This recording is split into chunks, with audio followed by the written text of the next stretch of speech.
Oh my god. Oh. Morning all. Sorry I'm a bit well, I'm a lot late to be fair. I'm just tired, guys. I'm just tired of watching this football club.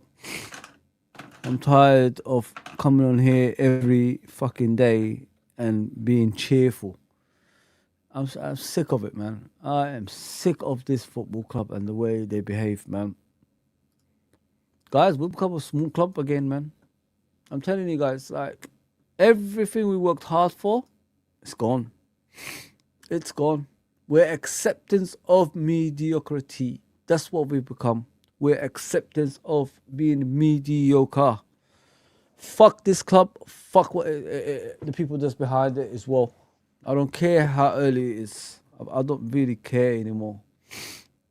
I'm tired, man. I'm really. Oh man, yesterday's game, guys. Honestly, like, how can we all sit here in a straight face and say we done well or anything like that after yesterday's performance? How? How do we allow this club to be this bad? Oh my God. Over 40 years I've been here watching this football club and I'm watching this shit. And you want me to sit here and say it's okay? Oh man. Guys, this is beyond Arnie Slot. This is beyond Arnie Slot what's happening to us, man. It's gone deep now. Like, no Liverpool fan can say this is okay. No Liverpool fan. Big up to man. You have to be, Jaden. You have to be, bro. You have to be raging. Big up Beans and Toast. My pointless getting mad over something you have no control over. No, but the thing is, Beans and Toast, this is a club you love. This is the club you sacrifice a lot for in life. You know what I mean? Your blood pressure goes up every freaking time you watch your football club. And now they're trying to kill us, man. That's what they're trying to do, bro. They've ruined this football club, man. But then again, I've been saying it for years. You know, it's not just the manager that's the problem. It's the ownership. The ownership is the problem, and it's there, right in front of your face. Every time we lose a game, we're saying, oh, this is the day he's leaving. This is the day. He ain't leaving, man. Nobody is leaving this football club, man. They are, in their eyes, this is the hierarchy. Nothing's wrong. I mean, because we started off, what was it? You know, the players are mentally not in tune, you know, after what happened in the summer. This season should have been last season because of the way we got new players in. There's always something, man. There's always excuses behind their arrogance. These motherfuckers, you know? And we're falling for it, man. We are falling for it, unfortunately. It's beyond belief what I'm seeing, man. Ruled out for 9. Apparently, Hugo Ekitike is ruled out for 9 months, guys. He's run these players to the ground. He's run these players to the ground, man. Look at this. Look at this. Out for 9 months, Hugo Ekitike. How do we sit here and he should have even started in the first place? Achilles tendon rupture. There you go, people. 9 months, a whole season he'll be out for. I've had enough, man. I swear to God. These things ain't no coincidence that's happening to us, you know. We put ourselves in this predicament as a football club, you know. Overplaying players, not having the depth of the squad I've been saying the whole season. Look, all this comes together now. Every time there's an issue with Liverpool Football Club recently, have you guys noticed that? With players always getting injured in that? The squad ain't big enough. You don't get 7 players in and lose 13 and expect something miracle is going to happen like last season. You got away with it last season. This season's different. The players you brought in, they're not fit enough. You need to get them fitter than what they are. What's going on here? What's going on with this picture, guys? And I'm watching an advert. I see McAllister in the advert and Chiesa now cooking and shit. What the hell is going on, man? And Rio.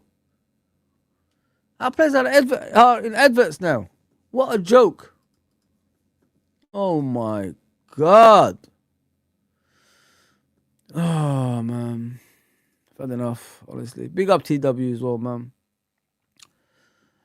Oh, sorry guys, honestly, sorry I'm late. I'm just tired. Every time I'm coming on here, trying to be positive and all that stuff. This bald fraud, man, has killed my football club, man. This bald fraud has killed my football club. And he's being positive after the game yesterday. You know what I mean? Laughing about and all that stuff. Arne Slot. Last summer we had to sell 10, 11 players. Sell, yeah. But if you include the loanees, so it's more players going out. To sign 5 or 6.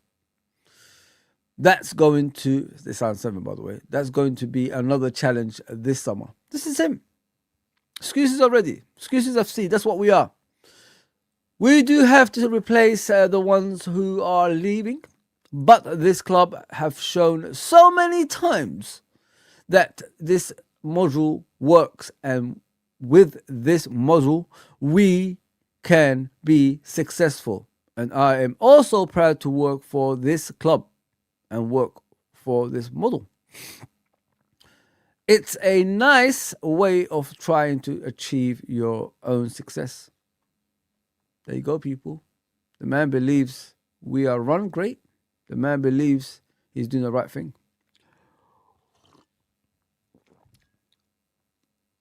Being a loser football club, it's okay, he's telling you. It's no problem. It's no problem. Loser mentality, it's okay. Just like the ownership, it's okay, man. We're dead before the game. I didn't think we would win. On the day of the game, I thought we had a chance, but nothing's changing anytime soon. We will continue to fall. Thank you very much, Byzantos. That's cheering me up, bro. TW, my brother. My brother. What can we do, man? What can we do? What can we do? Yeah, anniversary of the Hillsborough disaster, bro. Yeah, man. Rest in peace. 97. 97, guys. 97. Oh, man. What can we do, man? Big up, Mr. Barovian. Yeah, I am trying, guys. I am trying. Big up, Reds from Lee Wiskid. Unfortunately, there's a lot of people doing YouTube in the morning. You could stick with me. I'll gratefully appreciate it. It is what it is. I'm only a minnow, you know what I mean? I do try my best. And I do read your comments. You know what I mean? That's all I can do for you. I had a gut feeling you were coming into the chat. I'm not happy with the ownership, head coach, players, the fans being fantastic at Anfield and supporting the club. These clowns need to sort it out. They need to do a lot of stuff, bro. Big up, Kathy. I'll see you there. Let me just go through the comments, see who's there, man. Big up, Alexandra. Big up, Edward. Big up, of course, Clive, Trudon. Big up, everybody, man. I'm just knackered, guys. Absolutely exhausted, man. I can't believe I missed the whole freaking, 40 minutes of I was supposed to be on. But you guys are still here. Goodness me. Appreciate that. Yeah, man. So let's see what these people are saying. Liverpool fans, I said I was gonna put on. Yeah, I'm hurting, man. I'm really hurting, guys. Like I can't really sit here and tell you all bullshit, you know what I mean, or anything like that. We're fucked. We are fucked as a football club, guys. Honestly, there's no coming back from this. There's no Jurgen gonna save you anymore, guys. Wake up, everybody. Wake up, man. Jurgen is not here anymore. Usually we just leave it and then Jurgen, saves us at some point. I mean, of next season or something. That's gone. That is gone now. The privileges of Jurgen is gone, guys. Accept it for what it is. Accept it for what it is, guys. What are you saying, Barovian, man? Hopefully, it's 2 seasons yet, no identity of style of play, multiple formations used, out-coached by Deitch, Tudor, Amirona Glasner, Frank Farke, or his name is the Nottingham Forest manager, Fokker, and Andrews. 17 defeats and counting. How has this clown got coaching badges? Bro, I'm a better coach. I believe I am a better coach. That's how sad it's become. I've been at the game for over 25 years. Yeah, I haven't kicked a ball for over 30 years. And I believe I could do better than this guy. That's how confident I am. It's common sense in football terms, my bro. Players don't do well, you don't play them.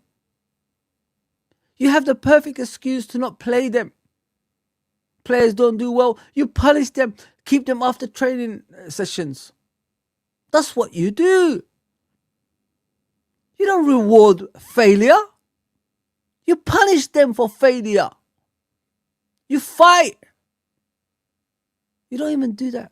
You keep playing the same players. He gave us that, I'm not going to play Gakpo. And then second half, straight away, he comes on again. There you go. And he gets a word to everybody every single time the ball goes up to him. I don't know what we can say, guys. Like, this is a disaster, man. This is an absolute disaster. We are in trouble, guys. Like, there's no way coming out of this. No fucking way, man. No, mate. None of us are happy with any of it. I hope so, bro. Because if you're happy with this shit, you got to question yourself as a Liverpool fan. What kind of a Liverpool fan are you? A joke or a fighter? You know what I mean? It's beyond belief. It's beyond belief, man. Big up, Kathy. What are you saying? Oh, I'm just tired, guys, honestly, man. I couldn't blame any player who wanted to out of this shit. If I was a player, I would be on the phone to my agent. I'm a fan. I want out too. But I'm a Scouser. Who else could I support? There you go, Kathy. There you go, mate. Don't blame you. I don't blame you at all. So let's listen to Mr. Eddie.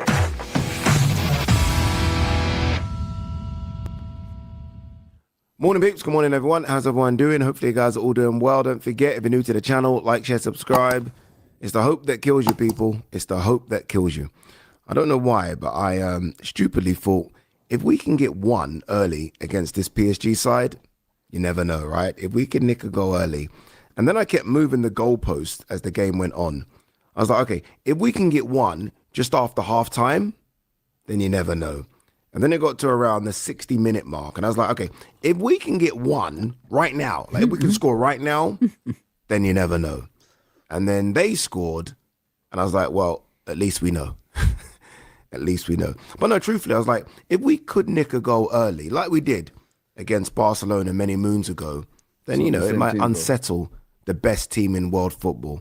But the issue is, this PSG team ain't built like that Barcelona team. And this Liverpool team certainly ain't like that Liverpool team.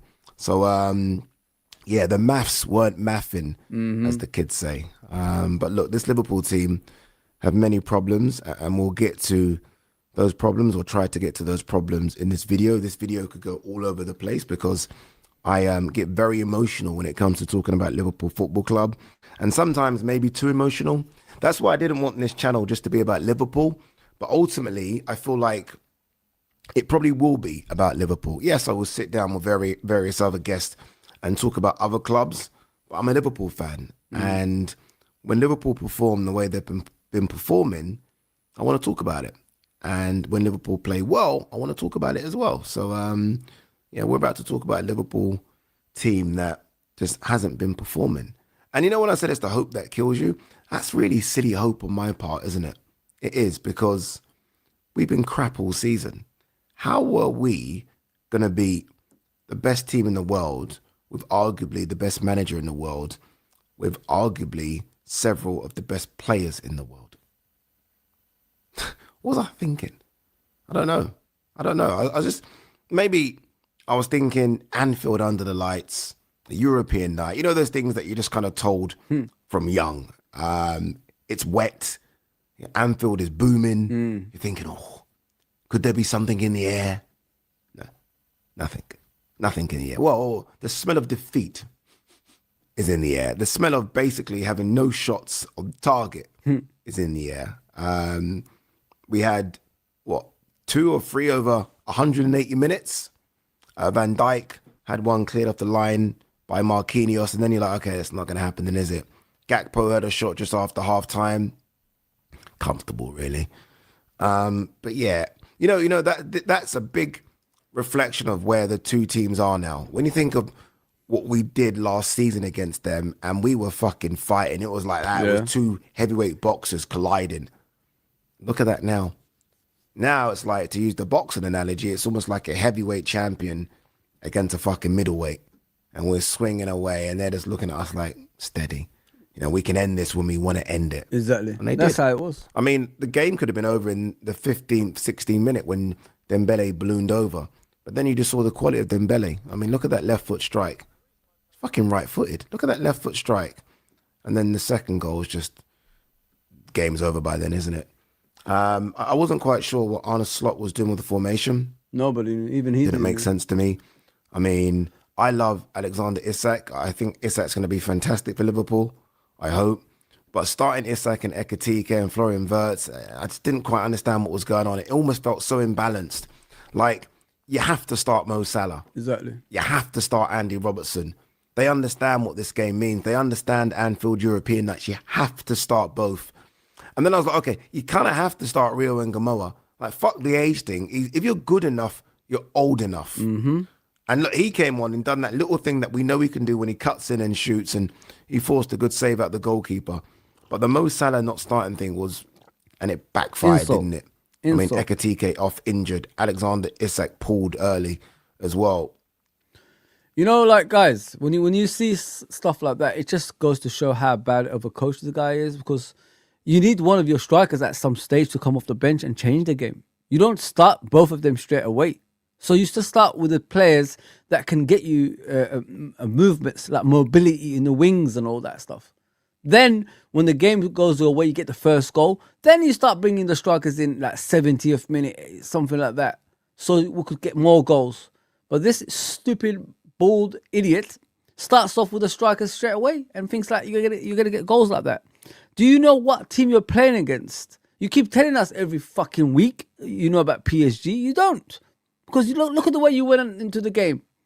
All vulnerable everywhere. Guys, I've never seen Liverpool so open in my life. Every single time you see Liverpool, there was gaps appearing everywhere in the first half. When we started the game, I was thinking to myself, we're chasing this game. We're 2-0 down. Why is there gaps everywhere? I've never seen these gaps under Jurgen ever in my life. Now, like, we look like a weak, vulnerable team. He's killed the soul of this club everywhere on the pitch, guys. Honest to God, I'm not lying to you. Go back and watch the game and look at the gaps you see everywhere. The worst part of it is, each time we lost the ball up front, they took up positions, PSG, to take the ball and counter-attack straight away. And then they go towards our goal and give us problems. Go back and look at that as well. We go forward, we lose the ball. One ball goes out to their players in the wing, and it takes us back to our goal. And then Mamardashvili has to make a save or make a terrible kick as he's been doing the whole game. Mamardashvili, guys, man, I'm worried about that guy. The guy can't kick a ball. He's too left-footed. And I said about left-footed players to you guys. That's why I don't like left-footed goalkeepers. That's why I worry about left-footed DMs as well when you guys are talking about Adam Wharton and that. I don't need this in my life, man. I don't need just left-footed players. I need both-footed players, man. A goalkeeper should be both-footed. The guy is struggling to kick the ball with his proper foot. And you want me to believe in things like this? That goal should have been saved as well. If Alisson was there, I guarantee he would have saved that. How can that terrible PSG goalkeeper save that Rio Ngomoa shot, similar to the one we actually, Dembele scored with his left foot? But we can't do the same thing. Like, it doesn't make any sense. Yeah, I'm worried about Mamardashvili. If he's the replacement for Alisson, we've got... Listen, guys, it's going to be a long season when Alisson leaves, man. I don't know. But I guess that was a look to the future, and I don't know, man. You can't start all three of those. It just doesn't work. And he tried to, and maybe you just, I don't know, throwing things at the wall and seeing what sticks, and that certainly didn't stick at all. Florian Wirtz, Szoboszlai was okay. Szoboszlai was good. Gravenberch was okay as well. The captain did okay, but yeah, ultimately we've had, look at all the attacking talent we've got, yeah, and there is quite a lot of attacking talent at Liverpool. No. They're not playing well right now, but it's a lot of attacking talent. We haven't scored. They've scored 4 against us and we haven't scored. And the manager will always say, "Oh yeah, we didn't deserve to." Well, the scoreline doesn't lie. Not over two legs doesn't lie. We're just not good enough. And then like questions now, because look, the thing about Slot and whether or not he will stay at Liverpool is, I think we keep moving the goalpost with Slot, right? Yeah. I think once we realized we weren't in contention for the league, I think people kept saying, okay, but he could still win a trophy, and that's good. And then it was like, okay, can't win the League Cup, yeah, but he could still win the FA Cup and Champions League. You can't make a decision when your manager could win the FA Cup and Champions League.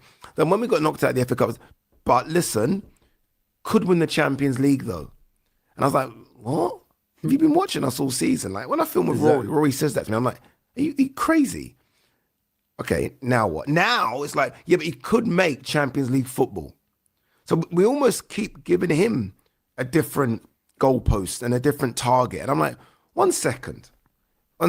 First we started with, he could win the league. Then it was like, okay, but he could win a trophy. Now it's like, okay, yeah, but he could get us Champions League football. And we keep moving it. And I'm like, and this isn't, I would sack the players, but you can't. Like the manager's always the easiest to get rid of. Like, trust me, there will be several players that I would like to see the back of. Several. Me too. That I think have been an absolute disgrace to Liverpool this season. But what can you do? You can't sack them. I mean, you could try and sell them, but then we're just starting from scratch again. So the easiest thing to do is get rid of the manager. Yeah. And I think Arne Slot's got it wrong so many times this season. Like, so many. One thing Slot did do last season, and I was kind of against it, but ultimately we won the league. He always kind of kept the same 12 to 13 players. That he stuck to that, Like he was very rigid and this is it. And look, we've had injuries, so he's not been able to do that. But you look at what he's tried to do up front, and it's been all over the place. Yeah. It's been all over the place this season. He's tried to find a solution, and he's not been able to find it. And last season, he was very good at just doing quick, snap solutions. Exactly. And getting it done. And he's just not been able to do it this season at all. And he's fallen flat on his face. Well, it's a simple fact to that, guys. Like, if you look at last season, he didn't really change much from the previous regime because he kept to the same formation, he kept to the same tactics because the players are used to that. People forget, these players are used to a system that we bought them for. We didn't buy them for being a possession-based, slow, lethargic football and all that stuff. We didn't buy them for that. We bought them to be that player that fits the system that we brought him for because they played the similar system to the club that we brought them from anyway. So when you take that away from them, this is the rewards you get. Players all over the place, don't know when they're coming and going, making bad passes to each other, no punishment after games, for their poor performances. It's just a mess all round. And people need to wake up to this, yeah. What we're seeing ain't no longer Jurgen football. This is Arne Slot football, guys. There's no excuses behind this, Wake up, man. This is Arne Slot's football. The identity of Jurgen has completely disappeared from this football club. It's no longer here now. So what we're watching, slow football, possession open to the public, everything coming in, is Arne Slot football. You can't say this is Jurgen football anymore. So he can't even hide behind that anymore. This is crap. The future looks like what we're seeing, guys. There's no pace. There's no direction. There's no thinking. We don't create chances. We don't work opposition goalkeepers. We get more chances against us than the other team, even at home. Forget about away. At home is even worse. PSG came to Anfield, out of all places, and still won. We faced Messi. We faced Suarez at Anfield. We was 3-0 down, and we came back and beat them 4-0 with Origi and Shaqiri in the team. And you're telling me Dembele's and these guys can come to Anfield and do whatever they want, and we're okay with it? Nah, get out of here, man. Get out of here. Many a time. But look, I mean, as I said, I've done many Slot videos, and this isn't a Slot video today. This is just a lot of those players need to sort of hang their head in shame. A lot of them have been pathetic. Pathetic. Honestly, like if I was to grade Virgil's one these of them. players Virgil this needs to ask season, questions, guys. like individually, the only one who's done well this season, young Rio Ngamoa is just in an island himself, because every time he's come on, he's given us that energy. Like, you get the ball and you're like, he could do something. There's some Liverpool. I'm sorry, like some of our fans are talking about Soboslai. Soboslai is as bad as everybody else. I don't care what anyone says to me, man. I'm not gonna sit here and say to you guys, "Oh, Soboslai has been outstanding this season." No, don't say that, man. He's part of that rubbish team. He's just an athlete. That's it. The athleticism is what he hides behind, and that's why he looks good. That's simple as that. Wake up, everybody, man. 17 losses if we include the charity community shield. Against Palace, that's 18, sorry, and 7 draws. There you go, bro. 18 losses this season in important games. In important games, bro. But don't worry, people will still defend this. We are shit regardless of any player slot users. There you go. Well done, Kathy, because everybody hides behind players every single time, and it's freaking frustrating me that, oh, he's playing well. Nobody is playing well. Every single time I go on a stream, oh, Curtis Jones is playing well. Oh, Soboslai is playing well. Oh, Alisson is playing well. Oh, this. No! The whole team is shit. Accept it for what it is. I keep telling people, stop putting players in different, categories. They're all shit. Not one player performs consistently to give it to other teams. They all hide some stages. They don't pass the right passes. They don't do the right movements. They don't do nothing. Asking Soboslai yesterday, what did Soboslai do? Everybody's telling me he's the player of the season. What did he do yesterday? What did he do? Nothing. He was as invisible as McAllister. Gravenberch showed more than them two. At least he was running at people and taking a shot that was going wide every single time. We don't even hit targets anymore.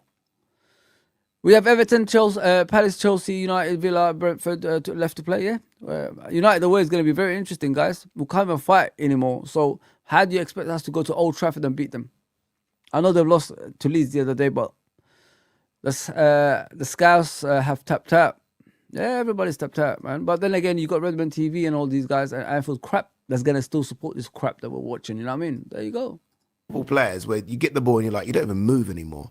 Do you know what I mean? You don't even No, nobody moves. There's no reaction because you know you're not getting anything from them. So Ngamo is safe. He's safe forever. I love his energy. I love what he's trying to do as a winger. He wants to take you on. He excites the crowd. He's fantastic. These ones that are on 150, 200, 300 grand a week that we spend millions on, there's nothing from them. Honestly, it's so disappointing. Such a disappointing end to the season. But look, we've still got something to play for. We've got Champions League football to aim for. And that's very important. People might sort of, laugh at that. But Liverpool have to be in the Champions League. We have to be, guys. Have to be. We have to be. So look, Slot somehow, fucking now, Everton next. I think people thought, what's next, guys? Like, we've got Everton next. Everton is our next fixture, guys. Away, not at Anfield, away. We beat them at Anfield already. I think it was 2-1 or something like that. Gravenberch scored a wonderful goal. Pass and move and all that stuff. That's when we was like playing some type of football that looks good, at least, you know what I mean? But that was always coming. You saw the second half performance against Everton in that game. They came back into the game. They gave us some problems. So, yeah, it's not going to get any easier anytime soon, guys. Like, prepare for that game, man. That could be another loss as well. What are you saying? Abdul? What are you saying, bro? Why did Isak and Gomez play? Gomez didn't play. He came on as a sub. What was the formation at the start? He started doing these weird things when we are desperate. Why didn't Rio and Salah start? I hope Ekitike's speedy recovery looks bad. Yeah, I don't know why Isak started that game, bro. I mean, I don't know why both strikers started. That's the question you need to ask, bro. Ekitike and Isak. Why did they start? Why can't you have one? Why can't you have one playing and the other one coming off the bench? If you know what I mean. That's a proper coach. What they're supposed to do. But for some reason, our coach doesn't know anything. Doesn't know anything. He just does the same bullshit every single game. You know what it is, guys? It's when when you haven't got pressure in your back. I mean, when you got no pressure, this is the way you behave. When they tell you, scrap this season, we're looking forward to next season, and then all of a sudden, oh damn! So they're giving me another chance for next season. So yeah, I don't have to try this season. That's how it is. This is the kind of people we have in the hierarchy, guys. They're willing to scrap seasons to go for the next season. And if that season doesn't work out, all of a sudden, a few months into the season, they get rid of the manager. They're willing to do things like that, guys. That's the risk we take. Imagine we bought some players in January. Imagine that. We would have caught Arsenal by now. We would have caught City. Because they are inconsistent this season, guys, yeah? We brought a DM in. We brought another centre-back in. You know what I mean? And we got another winger on top of that. 3 players at least, yeah? We would have caught them up in a normal circumstances if you had, ambition for the season. But we don't even look into things like that. The investigation into seasons, into games, is amateurish in a kind of way, guys. Because every time we face teams, yeah, the opposition know what to do, but we don't. Do you get what I'm saying? It's like too much of the same every time we watch Liverpool. It's so bad, man. But then again, what do you expect if a football club don't want to win? They don't have that mentality of continuous success. We need 21, guys. Think about it, yeah? We need 21 to be outright the greatest football club in English football history again. We can't even do that. We can't even do that under these owners. Because every single time we go up, we come back down crashing. You look at Man City. Even in their bad seasons, they always challenge. Sometimes they don't even spend a lot of money, but they still challenge. They always finish in the top 2 or top 3. They're already there right now normally. They've already, cemented their place in the Champions League. As for Liverpool, we win the league, we challenge or something like that, then we do a dramatic drop-off. It doesn't matter who the coach is. It's because the finance into the team doesn't exist. You know what I mean? They always pretend they buy players, but if you look at the bigger pictures, there's always a lot of players leaving at the same time as well. So there you go. Even Arne Slot said it. It was 11 players have left. They've been sold, he said, yeah? But if you include that, obviously, the loanees as well, it's more than that. There you go, people. It's crazy. It's absolutely crazy, man. Yeah, the question you got to ask, Abdul, why did you start with 2 strikers, bro? I mean, instead of like 1, then you could bring on the other one afterwards as the game is going on. If you know what I mean? Leave the wingers on, put 1 striker up front. The game, like, we get a goal back. Second half, we go for it. Bring the other striker in. We get another goal while the defenders, the opposition defense is getting tired, and then we move on. That's what Jurgen would do. That's what a competent manager would do. But our one, that's what he does every time. He never learns, man. And you want me to sit here season in, season out with this rubbish? You're out of your mind, man. And yet, we now have online streamers scapegoating players. They are stupid for doing that. 100%, Kathy. It's the coach, man. He's rubbish. They got no tactics, man. I mean, it's like going into the pitch, going into a war with guns, but you have no bullets. What do you expect is going to happen? You're gonna be shot at. You're gonna be gone. I mean, how can you go into a war with guns but there's no bullets? Don't make sense. We have Everton on the weekend. We need this top 5 position. 100%. We need that, bro. 100%. Think I'll just go. I think I'll just get on with my summer. That's no point. There's a World Cup around the corner, Kathy. Let me just give you that, yeah? And nobody even cares about it, to be fair. There you go. Drifty last night had a real agenda against Wirtz. Wirtz, yeah, listen. We need to ask a question about Wirtz, Kathy. Like, we need to, wake up. These are the games he should be performing at. I understand the Premier League is physical, you know what I mean? People come next to you. People are next to you, you know what I mean? And you panic. But yesterday, Kathy, he was absolutely diabolical, man. I swear, Kathy, he was... Oh, man, he got me angry in the watch-along. He really pissed me off yesterday. I was expecting more from him, Kathy. especially in the Champions League. Slow, lethargic football. They give you time on the ball. You should know what you're doing by that time. At least create chances.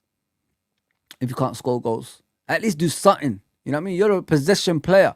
Some of the passes he did, Kafi, yesterday was criminal. I seen him in the right wing, yeah, try to do some weird ball across the pitch. I was thinking, what? And then they intercepted and they went on attack. I said, bro, I didn't buy you to do that, man.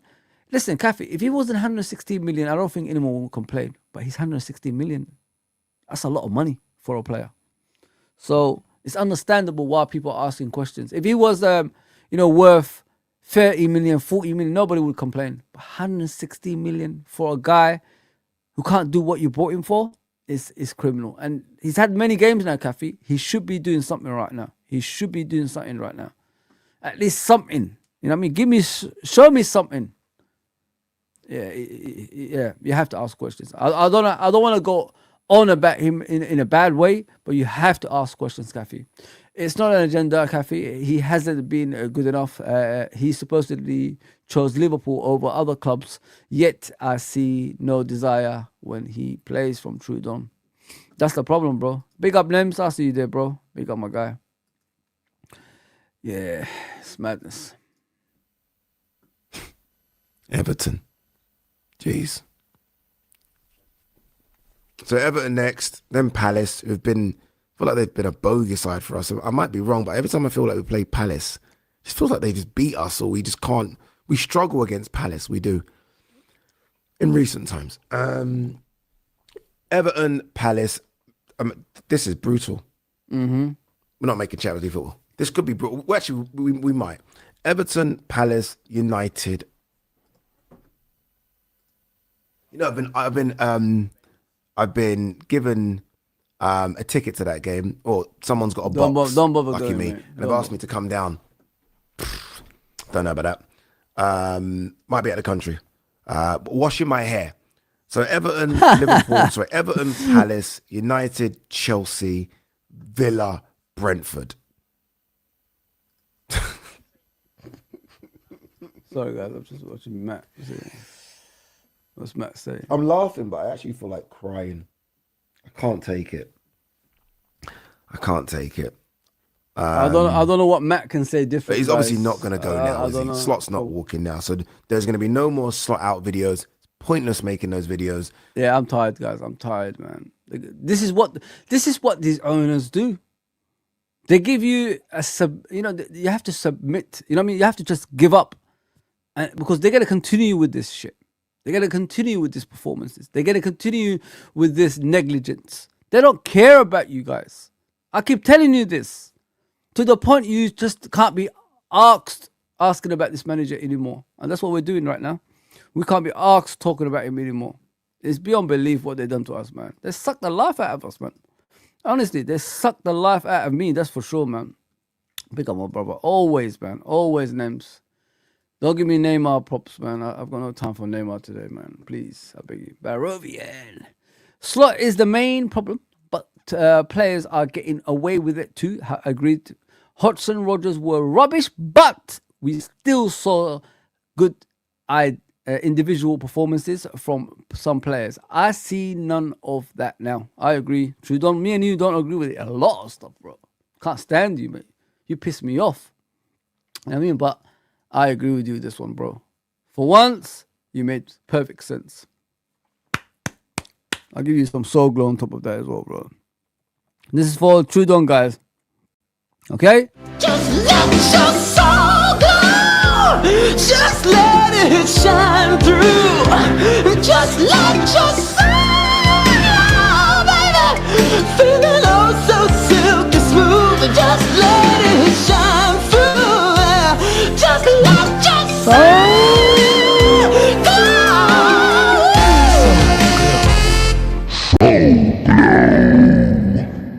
Just look your soul glow. Just let it shine through. Just look your soul glow, baby. Let it be you.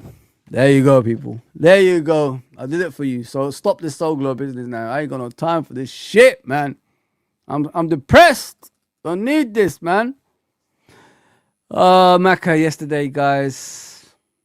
Man, I ain't got no white handkerchief, man. I've got nothing. Let's just put this up here. McAllister. Yeah, bro. I'm done with you, man. Can't be asked anymore. That goal Dembele scored, his movements, like, try to stop it. Just goes to show where McAllister is at as a footballer, man. He's got no mobility whatsoever. The way he moved, tried to block that Dembele shot, just said to me, Foz, just give up on the guy, man. You're wasting your time. It's finished. McAllister is finished. Szoboszlai started to become cocky, arrogant. What is wrong with Gravenberch? I thought he was fantastic yesterday, to be fair. Wirtz is lightweight. Jones been with us for 6 years and done nothing. Endo, Bešić injured all the time. People have a fight with me every single time about Jones, bro. It's like I'm in a twilight zone or something like that. It's just weird. Like I said, like, the guy's been here since the youth. You know what I mean? System was it. You know what I mean? When we used to get players from the youth system. Gerard vouched for this guy. And he comes on the pitch season in, season out for 6 seasons, 7 seasons here, guys. And we're still talking about him like he's important to this football club. I just don't understand. Like, I'm just confused where people come with the Jones props. I really don't understand. 2 managers can't be wrong. Klopp didn't play him consistently. Neither is Arne Slot. So where is this coming from? Like, he has to play every single time when he gets opportunity after opportunity. I've never seen a player stay in a club for this long, like Abdul said, 6 years, and still we're sitting here all arguing about him. Oh my God, man. It just goes to show where we are as a football club, man. We've got no respect for Liverpool Football Club. I don't care what anyone says to me. When people still defend this kid for his performances and his antics on the side, something's wrong with us, man. We need to look at the midfield depth. There's no depth, bro. The midfield is dead. Every week you see the same shit. I'm sick of tired of it, bro. Until the fraud is gone, I'm not throwing any of these players to the Wolves. These players were doing well without him. These players did well with him. You know what I mean? As a head coach last season. Now he changed the landscape of Liverpool Football Club. What do you expect the players are going to perform like? There you go, Kathy. You're spot on. You're spot on, man. Spot on. Yeah, man. Sick to death of it. Let's just get behind the team and just qualify for Champions League and fucking just press reset and just pretend this season didn't happen. Like, just wipe this season away. And you know what I like about a new manager coming in? He has no allegiance to the player. Is that the right word? I don't know if I just made that word up, but you know what I mean? He has no connection to these players. So if he drops a player, he didn't sign him, he won't care. Exactly. That's why I want a new manager to come in, because he won't care about, well, he should, but he won't care that throwing Wirtz cost over 100 million. It's like, I just want to find my best team here. Yeah. And I just want a new manager. You know what it is? I just want new hope for the start of the season. I don't want to start the season with Slot. I don't, because I just want new hope. I want someone to come in and do something. And we need a lot of doings. Salah's gone, people. Salah's gone. Yep. Who's been our saviour for 8 years. Exactly. Robbo's gone. Trent's left. Obviously, last year. You know what I mean? It just feels like it's all falling apart. Anyway, guys, girls, come on, up the Reds. Come on, up the Reds. I don't know why I just turned around. There you go, guys. One down. One down, guys. He's 100% right with everything he said there, guys. Honestly, he's 100% right in everything he said. You know, when you tell the truth, it sets you free. It's not like these other YouTubers that lie to our fan base, give us hope when there's no hope. He was honest. He was honest in what he said, and I like that. That's why I listen to people like that. And now we're going to use Husam's one, see what he's saying. I haven't seen any of these guys, just to let you know. I've seen nothing. I don't know. So let's listen to Husam, and then we move on to the next one after that. I'll be here for a bit. I'm off, so why not? Arne Slot is a loser. Arne Slot is a loser, and Arne Slot is a coward. And this is the only way to start this pre-recorded match reaction. Bismillah ar-Rahman ar-Rahim. Hello, everyone. Welcome back to the channel.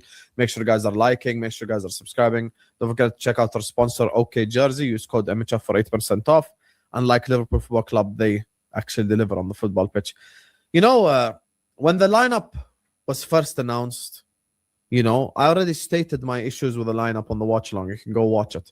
You know, and we were speaking about, you know, Isak and Ekitike starting with each other, despite the fact that Isak can only give 45 minutes. Any manager with a brain cell, which is not Arne Slot, would have started him for the second 45 minutes at least. There you go. You know, but of course, this is basic logic, which Arne Slot completely misses. Our two best players against Fulham, Rio and Mo, drops both. You know, some people might say, oh, you're biased to Mo. He's been crap all season. Has Rio been crap all season? Rio hasn't been crap all season, and he got dropped as well. Oh, he's inexperienced. Okay, a lot of these players aren't really Champions League finalists, are they? You know, Mamardashvili, Frimpong, these players, some of these players are not experienced when it comes to the knockout stages of this competition either. So experience cannot be your excuse. I think Arne Slot is a coward. I think Arne Slot is a loser. And I just want to say one thing. You can say I'm biased. You can say whatever you want. Mo was the best outfield player for us. Oh, Mo again. Husam, from the moment he came on, chance created after chance. Mo, listen, leave Mo out of it, man. Husam, please, bro. I can't be asked about Mo anymore. He's gone, bro. He's gone. Just let it go, bro. We all have to accept life at the end of it. You know what I mean? You all have to see it for what it is. He's no longer going to be at this football club. The way we treated him yesterday is beyond diabolical. If you know what I mean, he should not be on the bench. I'm sorry, like he should be starting the game. And if we're going to keep crying about him starting and all that stuff, that's not the way, man. Just leave him to it, man. Leave him to it. We have to accept that we can't. Like, he's no longer going to be at Liverpool Football Club. Just leave Mo out of it now, man. Allow Mo, guys. Don't be too frustrated about, you know, talk about Mo anymore. He's gonna go at the end of the season. He's gonna move. It's what's coming in next we should be worried about. You know what I mean? But yeah, he's got to let Mo go, guys. He's got to let him go. Thank God he's leaving now, because we could stop hearing about this every single time, and we could stop hearing the criticism of Mo now. Oh, thank God. Created after chance created, after through pass, after dangerous moment, after dangerous cross. From the moment he came on that football pitch, he was creating chance after chance after chance, you know, putting dangerous balls in. He was taking risks. He was trying to do something on the football. And that's the problem with this bald fraud. That's the problem with this coward. He's just a massive coward, really. He's just a massive coward. You know, he didn't go for it. You spent the whole season and the year before talking about PSG. Every press conference you do our head in PSG. Every time they ask him, Arne Slot, how's the weather? Oh, PSG play real football. Arne Slot, how's your family? Oh, PSG knocked us out in the Champions League. Oh, how's everything going, Arne Slot? Oh, PSG. And then you actually come up against them and you mess it up. This guy is a loser and a coward. And I just cannot believe he's that fraudulent of a manager to drop Mo, man. His final Champions League game for Liverpool Football Club, and he drops him. Yeah. And this is the performance that we get. Isak can only play 45 minutes. Any manager with a brain cell will play him for the second 45. Ekitike, we wish him a speedy recovery. The initial signs when it comes to this injury are bad signs, not good ones, obviously, because this is a very, very dangerous injury. I have to say shout out to Konate. I thought Konate was elite. For me, the three best players on the pitch were Konate, Salah, and Mamardashvili in no order. These three saved us. These three, you know, played really well for us. You know, Mo was our best player going forward by far. You know, there is a pass he played to Florian. I don't know about Mamardashvili. His kicking, guys, like, is very, very bad. If we're going to go down this route in the future, he needs to practice with both feet properly, man. That's what Mamardashvili needs to do. Let's see what Kathy is saying over here. Sorry about that, guys. Though, to be honest, I feel sorry for Wirtz. I hope he goes to Bayern and cooks for them. Oh, you want him to go? Okay. We bought him for a lot of money, Kathy. I don't think we should give up on him that quickly. He just needs to, like, start stepping up. That's what people are asking, Kathy. That's all. I mean, and he needs to start doing that, to be fair. I don't know why he didn't shoot first time. The cross to Konate, the passes in behind, the through balls, link up play really well. You know, our other forwards just really messed up. You know, Konate was just everywhere in a good way defensively. He was there tackling, he was there intercepting, he was there making the clearances, he was holding the offside line really well. Mamardashvili saved us from the first moment when Dembele tried to chip him and he was running back towards his goal and he cleared it. You know, Mamardashvili had a good game. Mamardashvili is one of those people that, you know, a typical Liverpool fan would come in and go like, oh, by the way, Mamardashvili is this, Mamardashvili. Why? Mamardashvili is a good goalkeeper. I literally have nothing against Mamardashvili. I don't think Mamardashvili is this like, you know, really difficult bad goalkeeper who's trash. I think Mamardashvili is a very good goalkeeper. He's very good, when it comes to shot stopping as well. So I have no problem with Mamardashvili. But we've become accustomed as a fan base to blame the same players. Oh, Salah is finished. He's washed. Salah is finished. He's washed. Habibi, Salah is leaving in the summer. And he was amazing today. He loves Why is Salah, Gakpo bro. washed? He's 25. Gakpo is Hey, guys, like, be worried about Husam, man. He might be going with Salah, you know. The way he talks about Salah, I think Husam could be leaving the football club with him. I honestly think that. I swear, like, I've never seen a fan just talk about one player. Listen, I love Salah. He's an Arab. He's a Muslim. I love him. You know what I mean? But you got to let him go, bro. Just let the guy go. Are you like if he goes? Are you still gonna support Liverpool? I'm starting to think now, bro. Are you gonna support Liverpool if he leaves? When he leaves, sorry. What the hell is going on here, man? This player fetish, man, it's too much. Nobody's criticizing Salah. Everybody loves Salah at Liverpool Football Club. Forget about the outside world. We love him, but it's time to go. He's leaving. Allah talking about him, bro. Enough now. I've even stopped. And I'm Arab as well. I was born in Saudi Arabia, bro. No one is more Arab than that. who you're going to watch at Liverpool Football Club next season. He's washed. So when Salah leaves next season and Gakpo still playing games for us, what are you going to say? What are you actually going to say with Cody Gakpo still playing football games for us? Ryan Gravenberch today. I see people coming into my chat immediately going like, oh, McAllister is trash. Oh, McAllister is really bad. Gravenberch today, I counted 5 moments in the first half where he could have initiated an attack and he gives the ball away and PSG attack us from those 5 moments. And if you were there on the watch along, you saw the 5 moments with your own eyes. That was a bit harsh. This is the problem. I think so many Liverpool fans have been brainwashed and like systematically made to just blame the same players over and over again. It's just boring. And at the end of the day, the truth is, until Arne Slot leaves, nothing will change.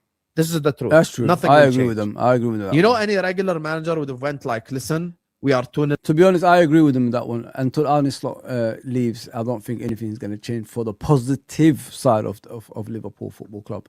Because with Arne Slot, we're just trash, guys. We're really, really bad. We're really, really bad. We intentionally nowadays get out of competitions. When did you ever see Liverpool getting out of competitions intentionally? Because of what? Because we're going to concentrate on the league, he said, right? Well, we're not in the league title anymore. We're not even in the Champions League anymore. We're not even in the FA Cup anymore. We're in no competitions, bro. We're fighting for only top 4. And we're lucky to even be there because if it was a normal season, we should be about 10th, 12th, 13th, something like that on form. We're shit. We're garbage. Oh my gosh, this guy is like a serial killer just getting away with murder. And people just saying, nah, he's not a serial killer, man. Leave him alone. That kind of way. It's so bad. It is really, really bad, man. But the penalty yesterday, guys, it was suspicious in my opinion. I'll tell you why I think the penalty was suspicious. Because in the letter of the law, if there's contact on a player in the penalty box, even if it's minor, it's still a penalty in the letter of the law. So if you go to the VAR, it doesn't matter if you don't think it's a penalty, but there's contact. That should be enough. And the referee made a mistake there. He should have given a penalty. Should have given by the letter of the law. Because when you look at the VAR, you only go by the letter of the law. If someone, if you judge it by yourself, it's okay. You can say it's not a penalty. But by the letter of the law, that's a penalty for what I saw yesterday. It might be like a small tap, whatever it is. I don't think it's a penalty in real play. But if you're going to the VAR, by the letter of the law, you have to follow that. And he didn't do that. So that referee, questions have to be asked. And Liverpool needs to report that as well. Said that by the letter of the law, he should have gave a penalty for that one. If you know the rules, guys, if you know what I'm talking about. Yeah. So let me just go through the comments, as I always do for you guys, man. I do so much.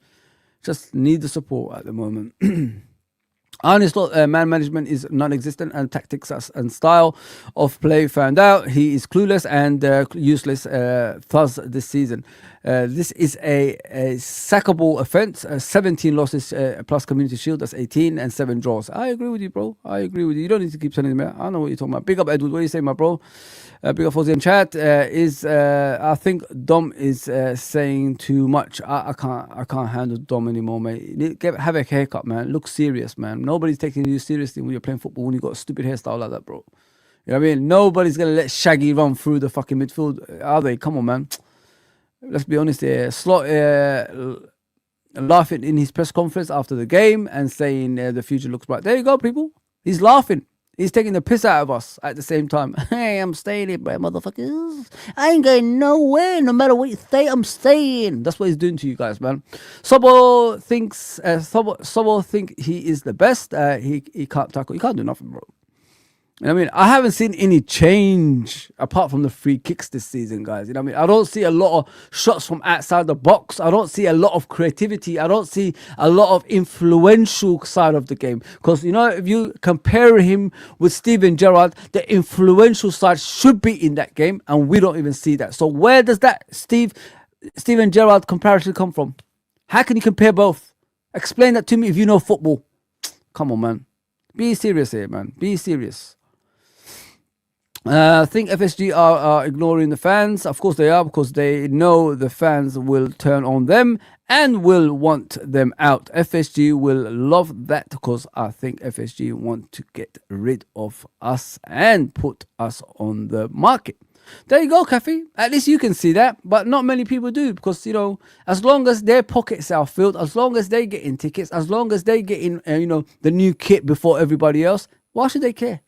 Why should they care if they're locals? Why should they care if they are, supposedly loving the club? They're all nerds. Nerds don't care about football. These guys are nerds, Kafi.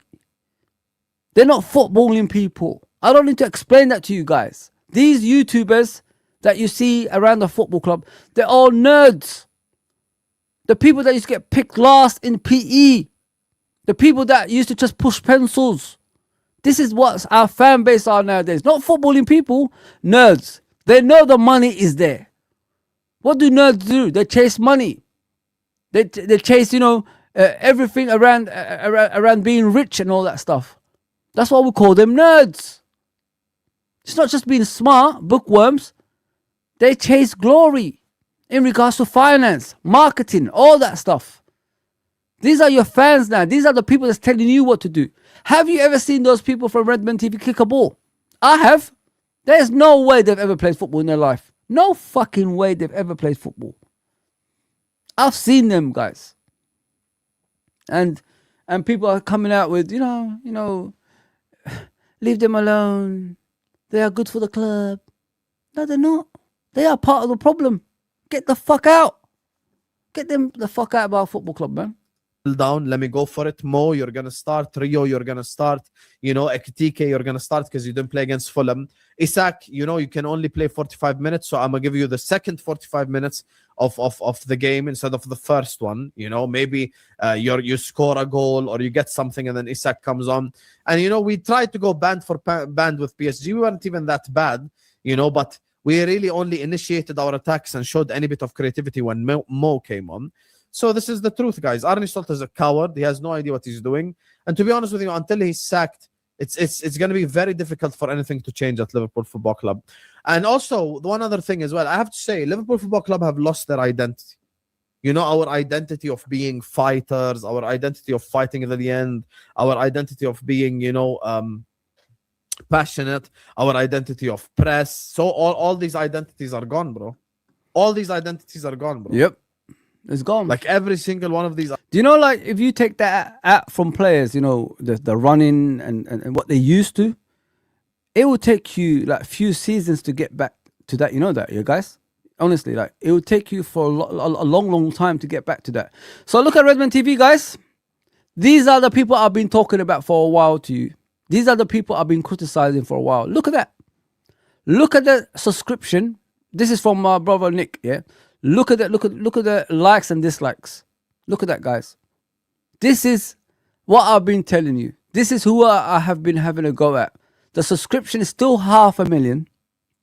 People say, well, that's not bad. It is bad because they are the starters of this YouTube stuff. They were here before United Stand. They were here before AFTV. They were here before everybody. Only Duncan and Deluded Guna, these guys are the original guys who's been here longer than everybody else. Other than that, these guys, they were here before all these million subscribers channels. Look at the state of that. Everybody knows Liverpool fans, they will support you to the hilt. If you're a big YouTuber, if you're representing Liverpool Football Club, look, they're still stuck on the same shit. Look at the dislikes. Look at the comments.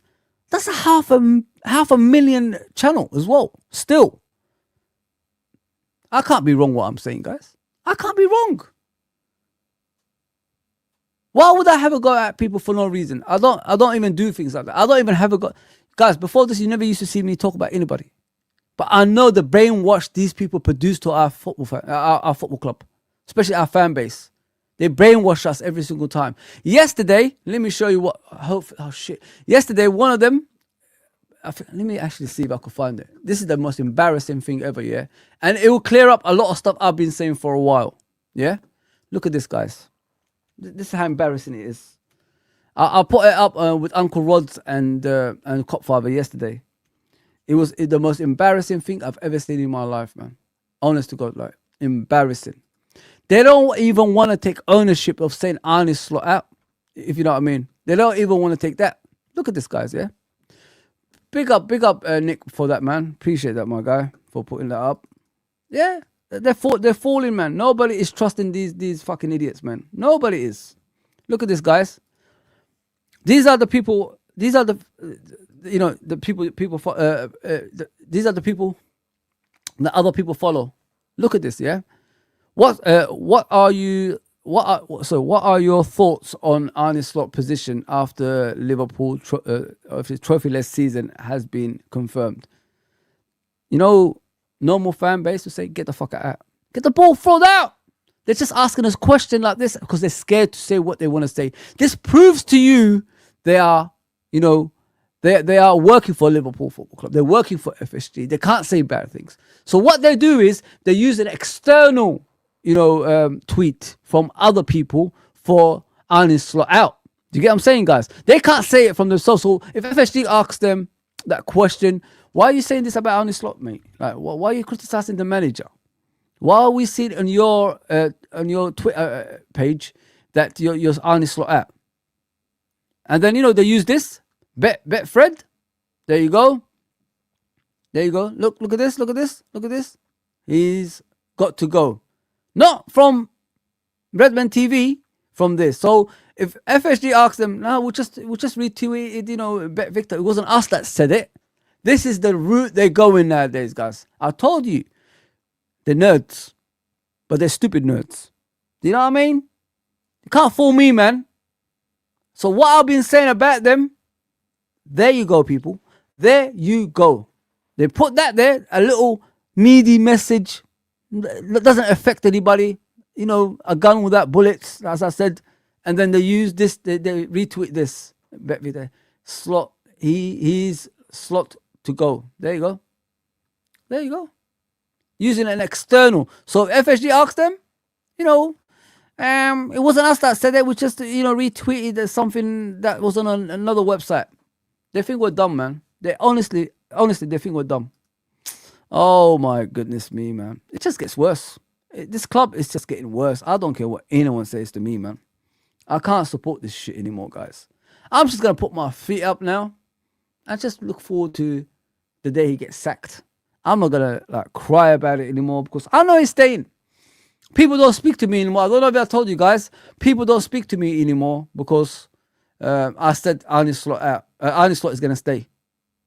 Do you know that, guys? Some people don't, you know, want to speak to me because I said Arne Slot is going to stay.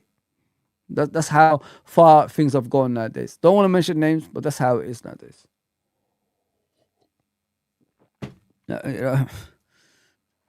Do you think I want him to stay? Do you think I want that ball fraud peanut brain to stay at my football club? I'm one of the first that said in the beginning of the season, what is our pattern of play? Are we a transitioning team? Are we a defensive team? What are we, I said? Are we an attacking team? What are we? I said this long time ago. We was winning by that time as well. And I went to other streams and asked them that simple questions. And all of a sudden, when things go wrong, everybody asks the same questions. I was one of the first ones that said Arne Slot is not going anywhere after that round the table. And all of a sudden, all reports are saying he's going to stay. Because I know my football club, you stupid idiots. I watched this club for over 40 years. I'm in sync with my football club. Like everything in life, if you do something for so many years, you're in sync with that. You know what the movements are. I know what this club is all about. I know what these owners are all about. They fool you every single time. They make you believe something is real, which is not real. Every time. I've learned about FSG a long time ago. I gave them the benefit of the doubt this season. I was hoping we will change for the good, considering what we bought. But we got worse. We got worse than last season. And they don't care because this is them. The more successful you are, the more they have to get into their pocket. And that's what they don't want. Wake up. Wake up, man. Wake the fuck up, man. Our identities are gone. And Liverpool Football Club now, have a bunch of divas with no fight. And I'll be honest with you, I think Arne Slot has sucked out the confidence of a lot of these players. Florian Wirtz goes away to the German national team, gets 4 GA against Switzerland in one game. He comes into this game, Mo puts him through on goal, and he can't even shoot it first time. There you go, people. Mo again. I love it, Sam. Let me just read the messages as we go on, guys. Annual performances, a review of these midfielders. There's no point, bro. There's no point. You should be reviewing these players straight after every game. That's why you got analytic team. That's why you got coaches. That's why you got all these people around the football club. They get paid thousands a week, bro. How can the players make the same mistakes every game, bro? We've learned nothing. We've learned nothing. Every game is the same as the last one. Carbon copy of the last game. Gravenberch can't pass a ball. Soboslai runs up and down. McAllister can't run. This is the same shit every week. Virgil shouting at the same defender every single time, which is the left back. That's what we see every week. Then Mamadashvili is struggling to kick with his right foot. He's even struggling with kicking the ball with his proper foot. So what do you want me to do? It's the basics, analyzing games. What you see with your eyes. You take it to the training ground. You show him a video of each player and show them what they're doing wrong. We don't even do that. Our manager sets that formations week in and week out. And all of a sudden, when it comes to an important game, he changes the whole formation. This is what we're doing. This is what we've become. He played, 4-2-3-1. Now we're playing with strikers as wingers. Don't make sense, bro. Don't make sense. Ekatike on the right. Don't make sense. So much so he got a serious injury now because of that. He's overdoing things. He's doing too much. Too much, man. My God. Guys, honestly, I don't think a single player in this whole team is confident.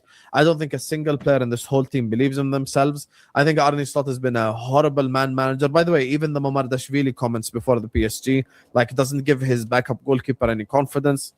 This is who we are, mate. This is who we are. And this is the truth for all the enablers, for all the people who are pro-Slot.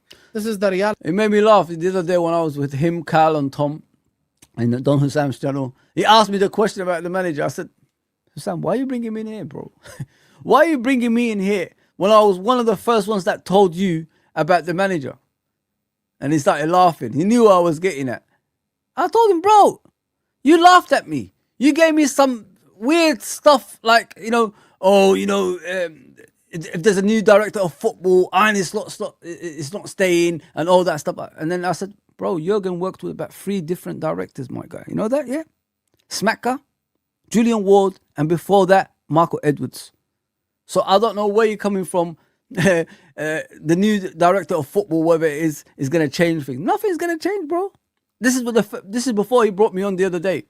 I said that to him, and he started laughing. He thought I forgot about it. I don't forget, bro. I tell you things because I see what I see. You know what I mean? Nobody gives me information. I don't gather information from other people. Nobody messages me. Nobody gives me that stuff. I see what I see. Yeah, bro. Like he asked me about Arne Slot. I said, I told you this already, bro. I don't know what more you want me to say. The things I said came true. Give me credit for that at least. This is who Liverpool Football Club are. Liverpool Football Club are a club now without any passion, without any fight, without any real belief. A club that gives up. You know, with Jurgen Klopp 3-0 down, I still had a bit of hope. You know, even today's game, I still had a bit of hope. In the first leg, the guy plays Konate right wing and Joe Gomez left wing. And in today's game, he drops Mo and Rio, who were both amazing against Fulham. There's some things you just can't teach. He's just a trash manager. You know what? You know what's funny, guys? Yeah, he just mentioned that about Mo and Rio. He's done this already this season. He didn't play them a few times. Don't forget, guys. Like I think Robbo and Rio played pretty well a couple of games, like 3 games ago, I suppose. And then he takes them out. He did the same thing again, people. This guy does not care. He's immune from criticism in regards to the hierarchies. I'm telling you, man. They threw this season away in December. I'm a firm believer in that. They said at some point last year, you know what, guys? Things are not going according to plan. The players are not taking instructions. I don't think they should be here anymore. So let's take a hit this season and concentrate more on the next season. That's what they said. I swear to you, because we got out of the League Cup. We didn't buy any players in January. The round the table came out straight after that transfer window just to lose focus of like not buying players and all that stuff. Bought a player for next season, not this season, that we needed this season. So this is what I'm saying, guys. This was planned a long time ago, what we're seeing. All this stuff was way ahead. I'm telling you, man. And it's never going to end with these people. Until they leave this football club, we're going to face this every season. I'm telling you guys. Real football fans, real football clubs, yeah, ask questions. We need to take sit with these owners. They're no longer building stands. What are we going to ask these owners? Guys, like, what's the future plan for this football club? Like, give us some indication, like, so we could either look forward to something or we accept it for what it is as long as you're here. Are you here to challenge for a consistent basis? Are you here for scattered success? Or are you here for no success? Tell me what you're all about as an ownership. Then we'll know.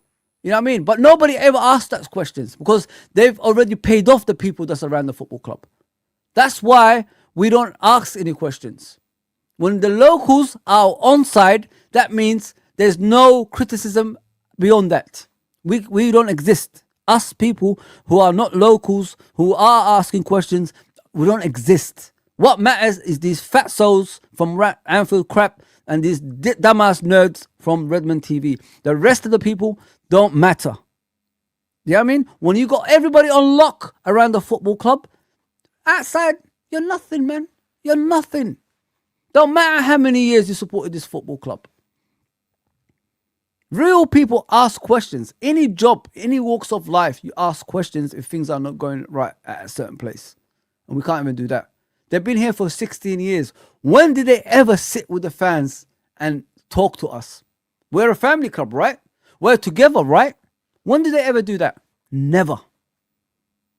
We're finished, man. Ekatike, listen, this injury is going to be, costing him a career. Even if he comes back, Ekatike ain't going to be the same anymore, people. Wake up. We brought a £80 million striker and he might not be the same when he comes back. We're in trouble, man. He's overrun these players to the ground. He's exhausted the fan base. He has no clue what to do next in games. And you want me to sit here and say it's okay to support this fucker? Get out of here, man. That's the truth. He's a trash manager. I don't care about him winning the league next season. I spoke to my dad pre-game, and even my dad was like, Mo won him that league, and he just inherited Klopp's team. My dad is a casual when it comes to football, and even he's saying stuff like this. And that's because no one rates what Slot is doing this season. No one really rates it. No one understands the stupidity that he does on the football pitch. No one understands the silly decisions that he makes. And this is the position that we have put ourselves as Liverpool Football Club. Just idiotic decision after idiotic decision. Our best player last season, and probably in Premier League history, or at least second best player in Premier League history, completely disrespected, falls out with the manager, says stuff in the interview that all turn out to be right, yet you have the same people, of course, turning on him. So it is what it is, chat. Anyway, that's my thoughts. Let me know yours. There you go. Another fan that's upset, man. Can't blame the guy. Can't blame the poor guy, man. I honestly can't. He made a lot of facts, but with the Mo one, I'm just tired of it. I can't be asked. I know he's leaving now. The guy has been disrespected. He's right about that, but I don't want to talk about Mo anymore. I'm tired. Really tired of Mo, man. John Henry wanted, let's see what Kafi's saying. John Henry wanted to be multi-club ownership, but he has been told he cannot do that if he owns a Premier League side, sorry. FSG one out. There you go, Kafi. He's a cheapskate. That's what he is, man. The skeleton that walks around Anfield sometimes. And that's all I see. A skeleton, man. Sorry to say that, guys. The guy does not fill me with anything, man. Frimpong can't cross. I can't defend. Frimpong gets pushed off the ball easy. There you go, bro.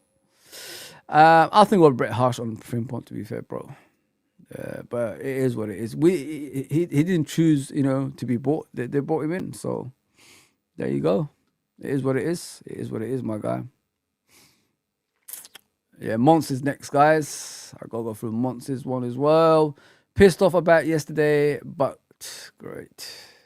Can't blame you, Clive. Can't blame you, bro. Can't blame you, my brother. Big up, James. I see you there, bro. Big up, Copfather as well. Nems and Chris as well. And DG. Big up, DG. Anfield Raw, my brother. Nice to see you, man. Now, I'm not blaming any player. At this point, for me, they all get fresh start under new manager. There you go, Kathy. There you go. These players can't be bad overnight, Kathy. You know what I mean? It's not their fault we're in this position. If they played the right formation that suits their strengths, then they won't have an issue that they're having right now. But they do.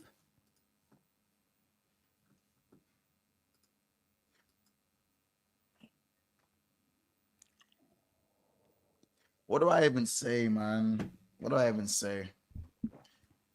Welcome back, people.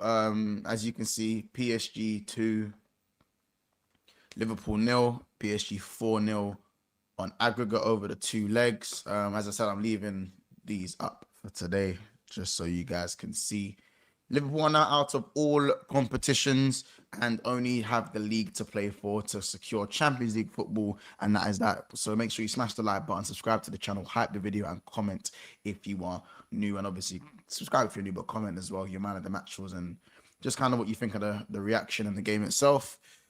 Let's just start with the ugly. Let's get the ugly out the way. This manager is a coward. Everybody's saying the same thing. This game was lost in the first leg. We gave ourselves too much to do in the second leg. And I need to understand, for me, I need to understand the deceit, the lies, the gaslighting. I need to understand all of that. Because we started today with Florian Wirtz on the left. I know people saw it and thought it was a diamond. We all thought it was a diamond. We thought, you know what? Even though Salah's not starting and we'll get to that, we might be playing a diamond here. Florian Wirtz in the 10 and hashtag both for him up top, Ekatike and Hugo. Hashtag both for him up top. This is how we thought it was going to be. Wirtz was out on the left. Ekatike and Ekatike was up top with Isak. And it was kind of like a 4-2-4 in a way. And we had obviously the boys, it was McAllister kind of just behind the striker. And obviously... Guys, it was a mishmash. There was no structure. Man. He needs to be honest. If you look at the actual formation, Ekatike was on the right. You know what I mean? So it was a mishmash kind of formation. It was really, really bad. It was just... He had this mentality on his slot, like, we'll go all attack and then we see where we go from there kind of thing. We get an early goal kind of attitude. He's trying to be smart, but he's really stupid at the same time, if you know what I mean. So, yeah, it was just a mishmash kind of performance. It wasn't really directed at a structure or anything like that. It was just, let's go, get the goal, and then we go back into formation after that, and then we get another one, and we go back to formation after that. That's where it was, guys. I mean, my next manager should be Klopp, bro. Bring Klopp and Buvic back. In all reality, that's my next. But if Alonso comes in, I'm not opposed to that either. Gravenberch and Szoboszlai line, the pivot, and the back line was the back line. And I just didn't really get it. I didn't really understand it. It seemed a bit too... It seemed very weird to me. I feel like from the Big up, Abdul. I don't want to say we got it completely wrong because PSG weren't that much better than us. We weren't that much better than PSG. I think both teams are very equal. I think Liverpool, if anything, were a bit better than them, to be fair. But I think our gear 4 was their gear 2. If they wanted to twist the screw a little bit more, they would have done what they needed to do. I don't think their attackers had a great game. They didn't need to have a great game. And PSG didn't need to be great at Anfield today. That's the problem in losing the first leg 2-0. But away from all of that, this manager, I just don't understand it. I really don't understand it. Remember, guys, you need to score goals to win games. If you can't score goals, forget about winning the game. And this is knockout football. This is knockout football. Mo Salah. Now, I recall, let's go back. Let's go all the way back to last week. This time last week. And the manager sat there and he said that he didn't play Salah at all because he didn't want him defending for the whole game. Even though you set up the team to defend for the whole game because it was your choice to go 5 at the back and go man for man against an Enrique side whose attackers always interchange. Yes, suicidal. Again, let's move away from that part of it though. So he said Salah didn't play because he played the back 5 obviously, and he didn't want him to defend the whole game. Salah scores on the weekend. Rio scores on the weekend. Now, we now go into the game at Anfield where he promised us it's not going to be defensive as it was, which it wasn't because he went back to a 4-back. And guess who's not in the starting 11? Guys, our most dangerous player, Mo Salah. And now I'm not saying Mo Salah's had a great season by his standards at all. I don't think he's had a great season at all in general for a winger, especially if you're talking about the all-round game. Yes, but at the end of the day, he is still our most dangerous. And on top of that, we are at home. You know what I mean? Nobody, performs more than Mo Salah when we're at home, guys. And he took that away from us. As I said, sometimes I look at Arne Slot and I say to myself, bro, like, are you intentionally sabotaging us or what, man? Like when you look at something, you think to yourself, this guy's fucking us up, He's intentionally fucking us up. And then you look at Marco Edwards into this. You throw in Marco Edwards into this as well. These guys want to get rid of Jurgen's tactics and the way he's set up for the last 10 years. Completely. They're completely sacrificing Liverpool's, identity in the last 10 years. You look at Dortmund. Why is Dortmund still up there at, even though they have limited resources in the Bundesliga? Because they still play Jurgen's style of football. That's what saves Dortmund in Germany. That's what saves Mainz in Germany. When you take that away, this is what you get. I'm telling you, man. Marco Edwards is part of the problem. He hates Jurgen Klopp. You know what I mean? So when you hate something, you're willing to destroy that to put your own identity into that football club. It just goes to show the levels in this game.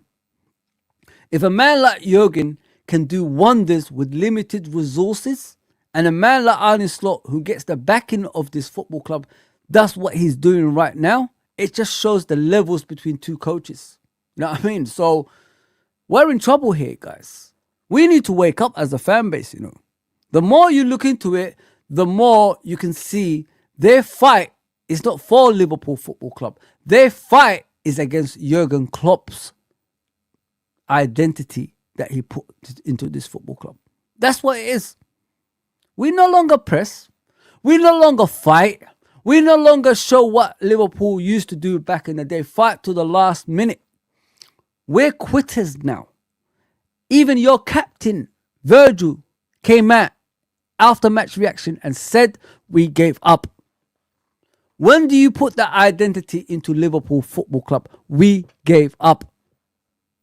When did you ever hear that? Ever? Even with those meaty managers that we had like Roy Hodgson, Roy Evans, Graham Souness, Brendan Rodgers. When did you ever hear that? We gave up. We're in trouble, man.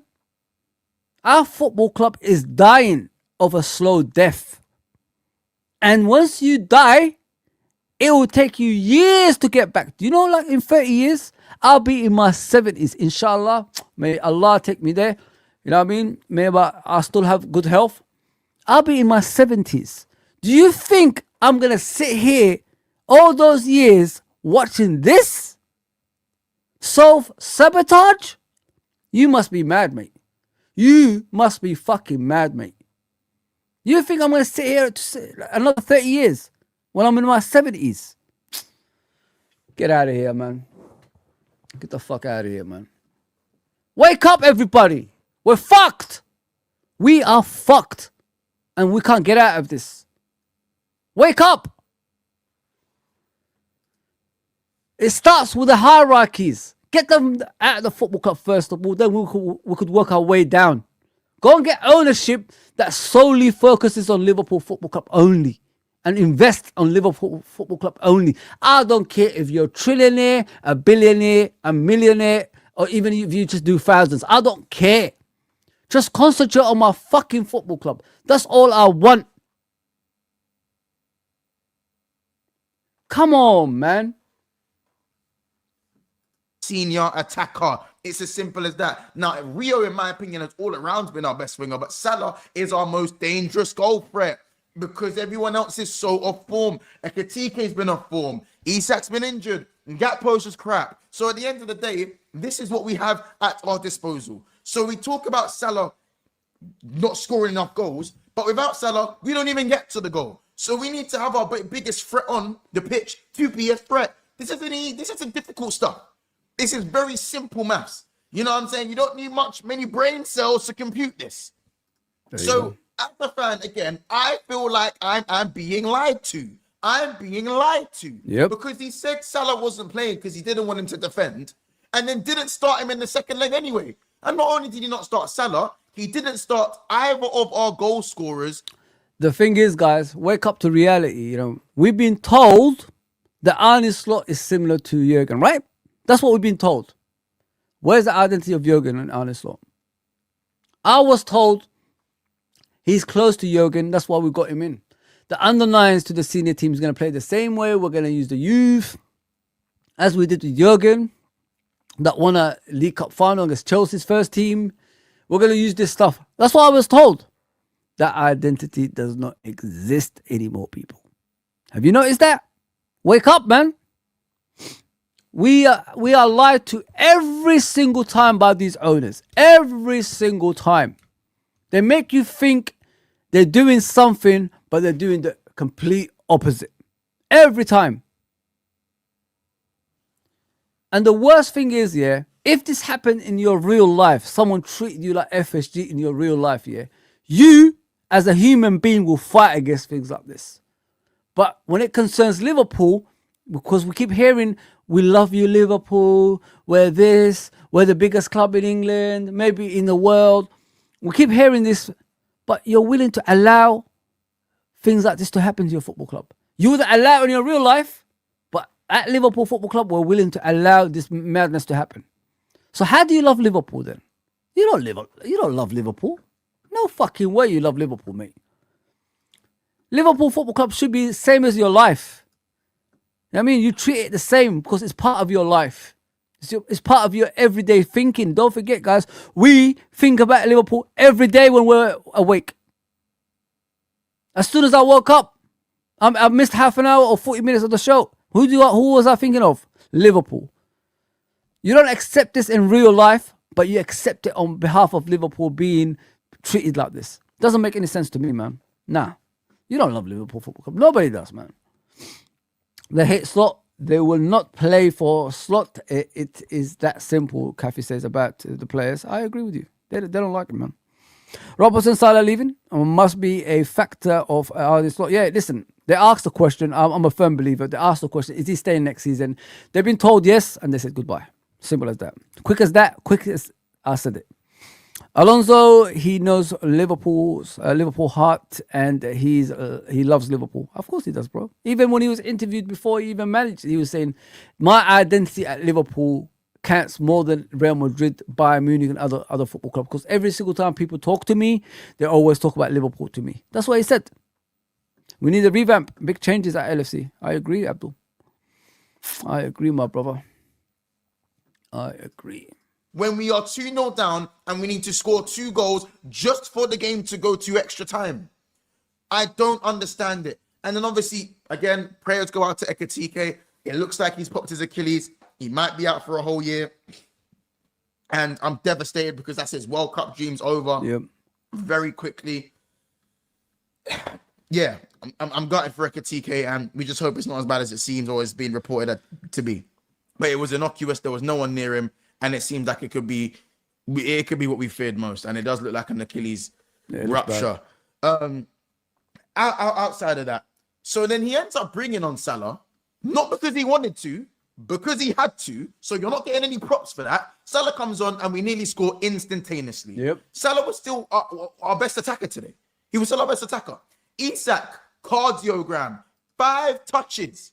He said he was going to play 45 minutes before the game. So why is he not just playing the second 45 minutes? Why not bring him on as an impact sub? Why not start Cody Gakpo? And granted, Cody Gakpo, when he came on, for that first 15 minutes that he came on, was actually pretty good. He got on the ball, drove forward, took a shot, tested the keeper, and then he went back to the same old Gakpo, stopping Rio from getting the ball, releasing the ball too late, thinking it to the back post, under hit, and all of that sort of stuff. You know what I'm saying? But I think for the first 15 minutes that Gakpo came on, I saw some good stuff. So I'll move that to the side.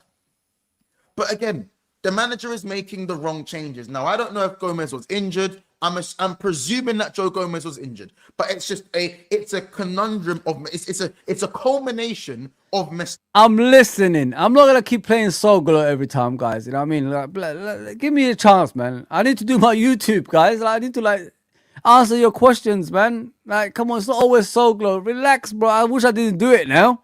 I mean, because you keep asking for Soglo every time, guys. Bloody hell. Ideally, I love Enrique. I would even like Klopp back, but we will probably end up with some no mark who we have never heard of. Yeah, probably the Bournemouth manager, Areola. I mean, some people are vouching for him, Kathy, by the way. That's how we've become now, Areola FC. I mean, he's not good enough. You know what I mean? What are we, like? Make-A-Wish Foundation? Like, is that what we... Don't we learn from previous, like, Hodgsons and Rodgers, giving people a chance like that? And, you know, Thomas Frank at Tottenham, don't we learn from things like this? Well, Make-A-Wish Foundation, that's what we become. We're a fucking big football club. We go for big managers that can make us win again. That's what we're supposed to do. What's this Make-A-Wish Foundation, man? Fuck's sakes, wake up, everybody, man. Telling me we're going to get Areola. What has he won? What credentials has he got? Get out of here with that shit, man. Areola. Nah, bro. I'm not going down that route. No. I don't rate Jones. He's poor. There you go, Edward. I can see that. You can see that. Why can't other people see that, bro? Like, what is going on? Like, what are we watching when we watch Jones? He's been here for over 6 years, and we're still hoping. Why are we still hoping, bro?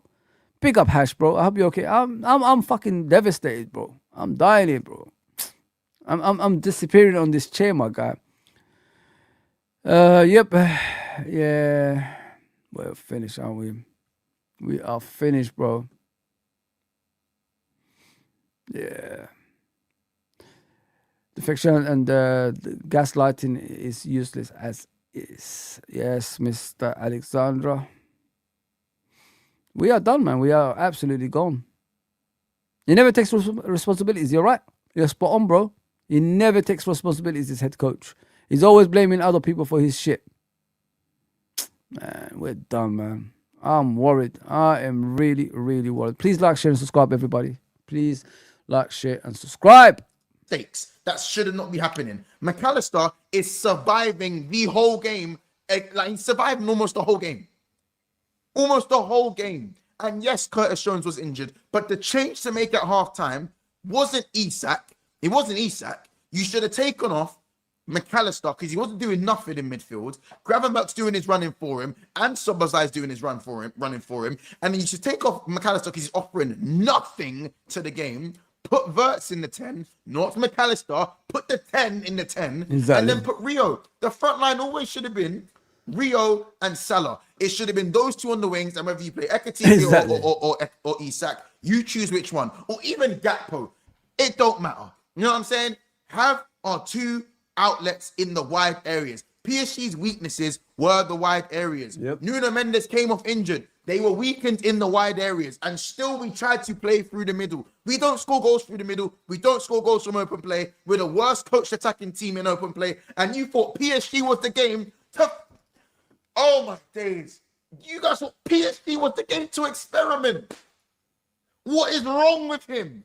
What is wrong with this guy?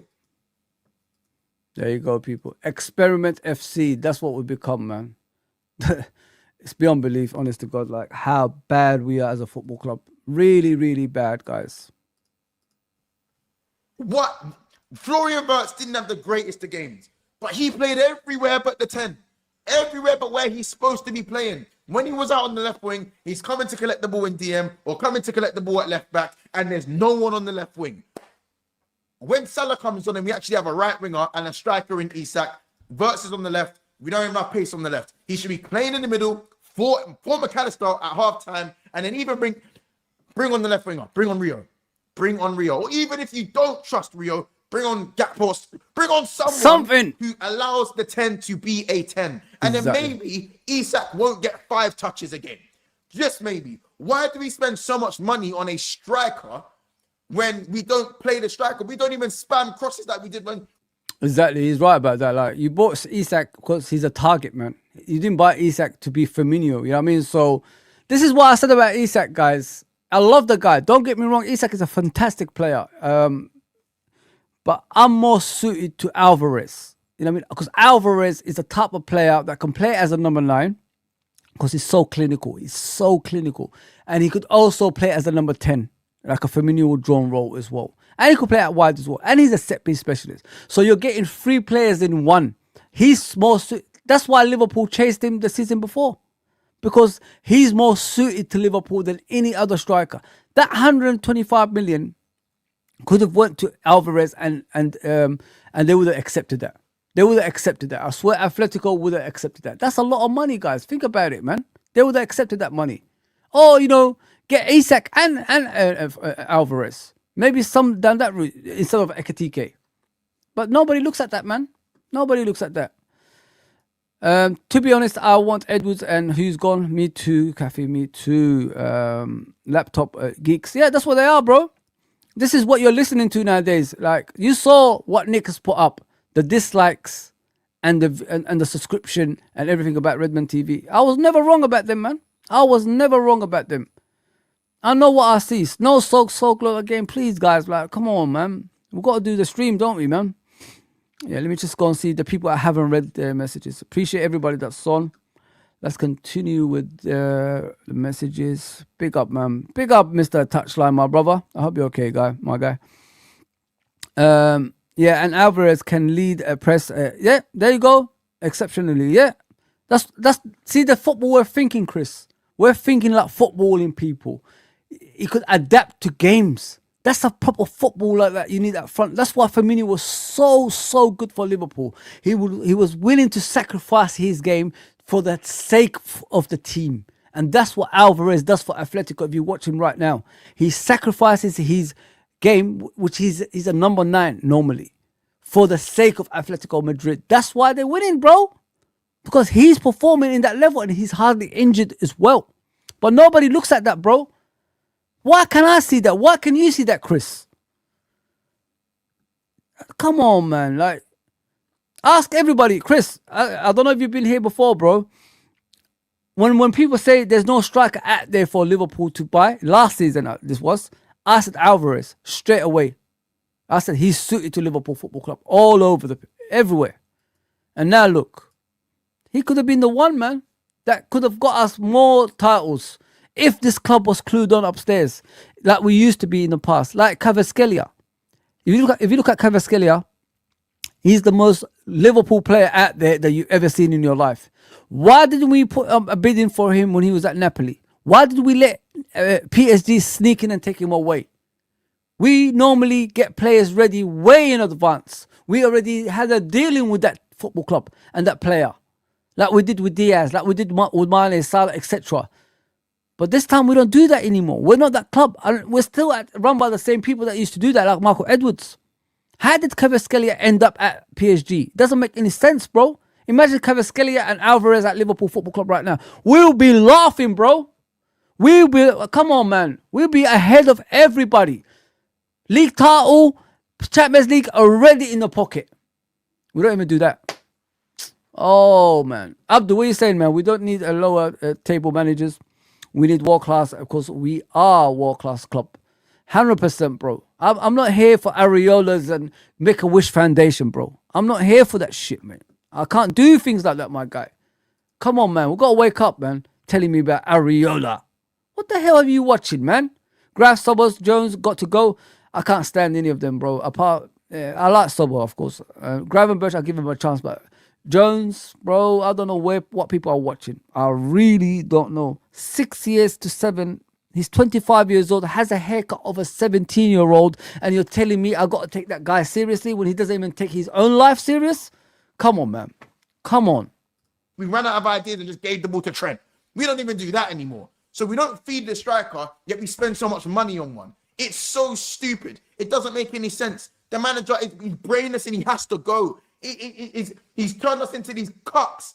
He's turned us into these pussies. We are bitch made. Man. We're bitch made. That's what we are. We're bitch made.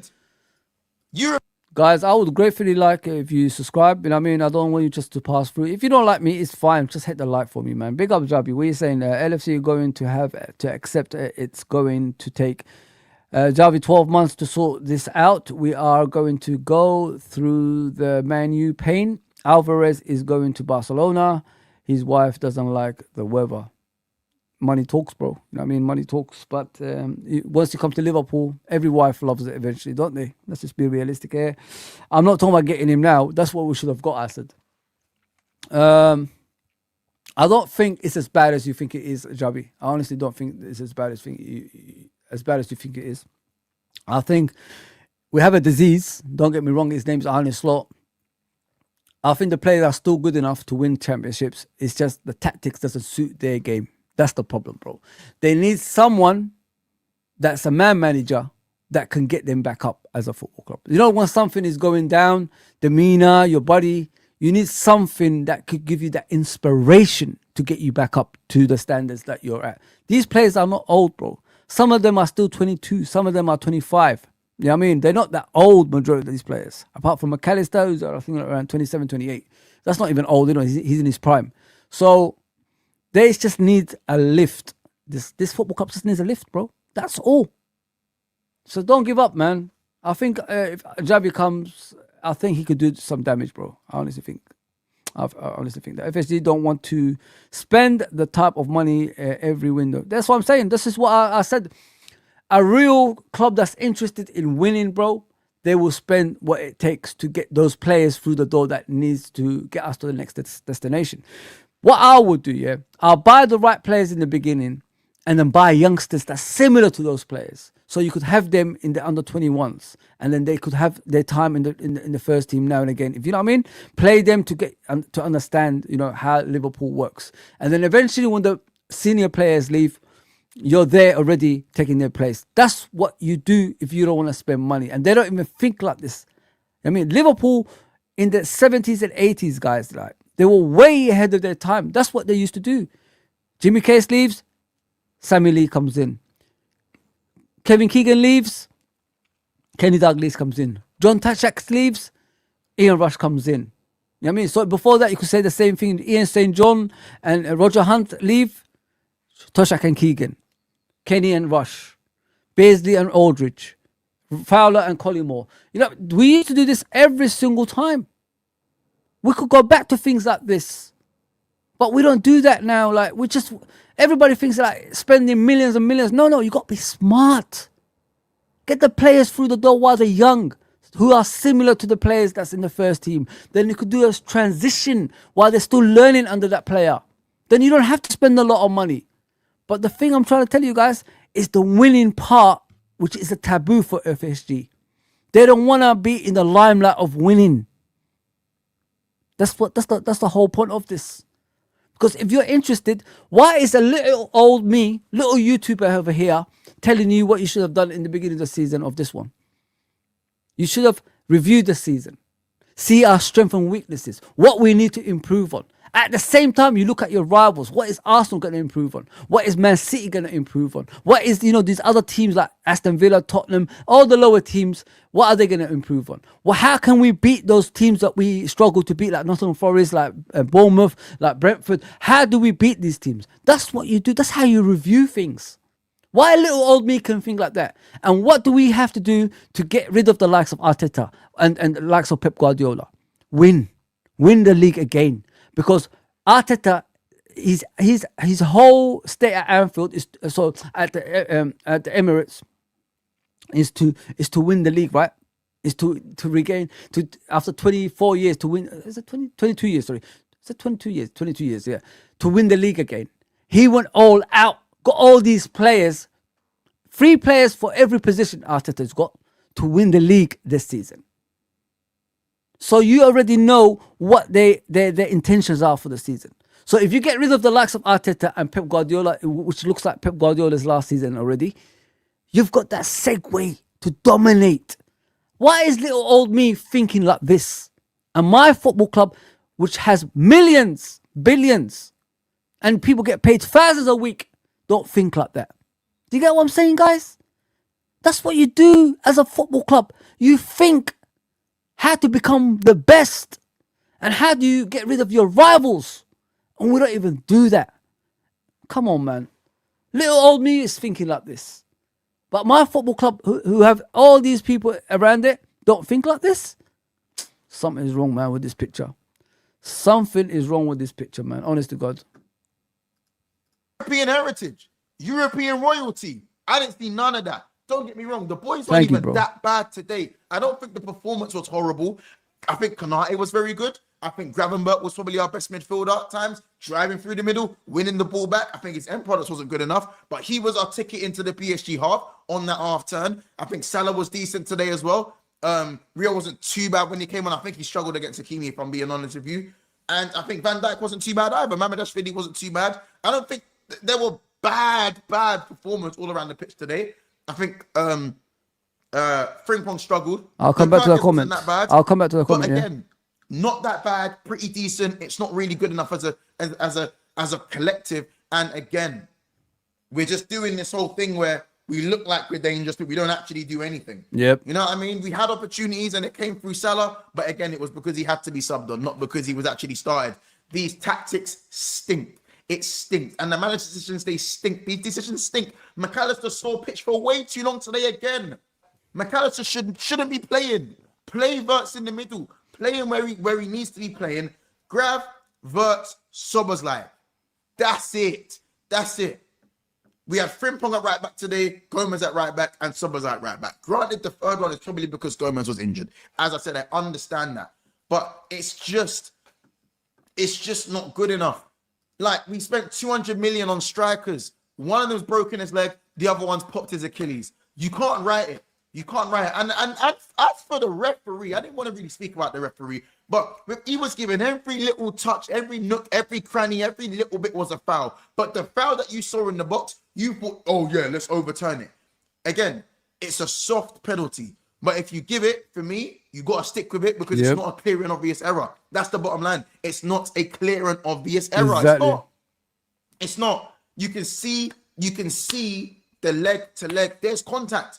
McAllister puts his leg there. Pacho's leg hits the back of his leg. He's 100%. As I said earlier, by the letter of the law, if you go to VAR, you can't overturn it because there's a touch. So in any circumstances, if there's a touch on a player, by the letter of the law, when you go to VAR, it's a penalty because there's a touch. But he didn't even follow the letter of the law. So that referee, their committee have to ask questions. Liverpool have to ask questions because He made a mistake. He made a mistake. I know it was a soft penalty, but still, he got touched. So it is what it is. What are you saying, Super? Was this Super Torres? He's saying we are selling our young talented players. There you go, bro. Because these people are not interested, man. They're not interested in things like this. We've been lied to, bro. We've been told Arne Slot is similar to Jurgen. He's not. We've been fooled for so many years by these owners to brainwash us into thinking they're doing good things. They're not. It costs too much for them to keep winning. There you go, G man. There you go, bro. You know your stuff. You know your stuff, bro. Big up, Mr. Tipso. Big up, my bro. I saw your message earlier, bro. I'm sorry I didn't reply. I'll reply later on. Hughes Edwards gone in 12 months, but I worry a mess. Exodus in the summer. Do you honestly expect top 5? Look at the fixtures. Where are the goals coming from? Slot is relying on Chiesa and Villa to drop. So Klopp, Slot is relying on Chelsea and Villa to drop points. I agree with you, bro. I agree with you. I'm sorry, I can't see this because it's a small screen. Yeah, Chelsea to drop points. I agree with you, bro. I agree with you, Alonso. I'm looking at the fixes and I'm worried already, bro. I don't think we're gonna get a lot of points as people think we are. I think Old Trafford away is a big one as well. I think we're gonna get beat there. Everton in the weekend, another tough game as well. So yeah, we're in a bad predicament, my bro. We are in a bad predicament, and it's gonna be hard getting out of that. We're already in a losing form. Mentally, the players are gone. Don't forget, we've lost the game yesterday. So, and that's an important game as well. Something they actually wanted to get this season, which is the Champions League. So mentally, these players are fucked. So now they're going into another game, which they have to be mentally strong with, which is the local derby. There you go, bro. We're in trouble, my guy. We are in a mess. Let me just put it that way. Let me get back to Mons. He goes over. Does McAllister go over very easily? Yes, I think that as well. But at the end of the day, bro, if you don't give it, cool, stick with that. But you're not going to overturn it the way you did, man. It sat the energy out of the stadium. The ref was crap. You know what I'm saying? That's another thing as well. And of course, you leave PSG with enough time, they'll punish you like what Osman Dembele did. Gave us the phone call, looked at the phone, put the phone down and said, these your goats. These guys, Premier League champions. They called us the Farmers League. Yeah, later. That's what these man said to us, bro. Little man ting. Yep. Little man ting got moved to. Move. Get off of me. Here's the block. Move. That's what this Get was. off of me. That's what this was. You know what I'm saying? I've got my manager telling me I didn't play Salah because he didn't want him to defend. Then you don't start him anyways when we're not trying to defend. What's wrong with this guy? Throws Mamadashvili under the bus 24 hours before the FA Cup final. What is wrong with this manager? What's wrong with him? McAllister seeing at least 80 minutes or something like that. Rio not coming on. Rio coming on when it's too late. He needed to come on at half time for McAllister so Burks could play centrally. That was the change. If Isak's going to play 45 minutes, bring him off the bench. Not start him for 45 minutes when the game is going to be cagey, when you might not see too much of the ball. Now Isak has played 2 games now and he's had like 7 touches in 2 games. What the? Bloody hell, bro. Ah! 7 touches. Lord of mercy. We're out of every competition. And it's just top 5. End the season, bro. I'm not even mad.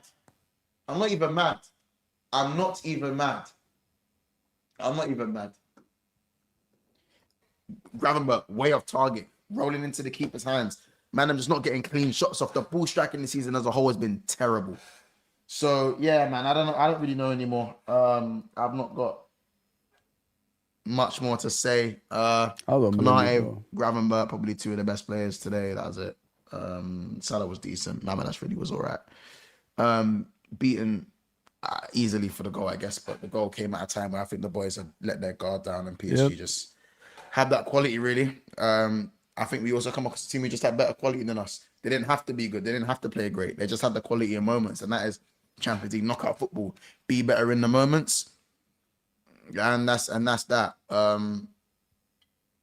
as I said, yeah, Salah some good moments, but in front of goal, just not quite good enough. As I said, Isak no It is what it is, people. It is what it is. You know what I mean?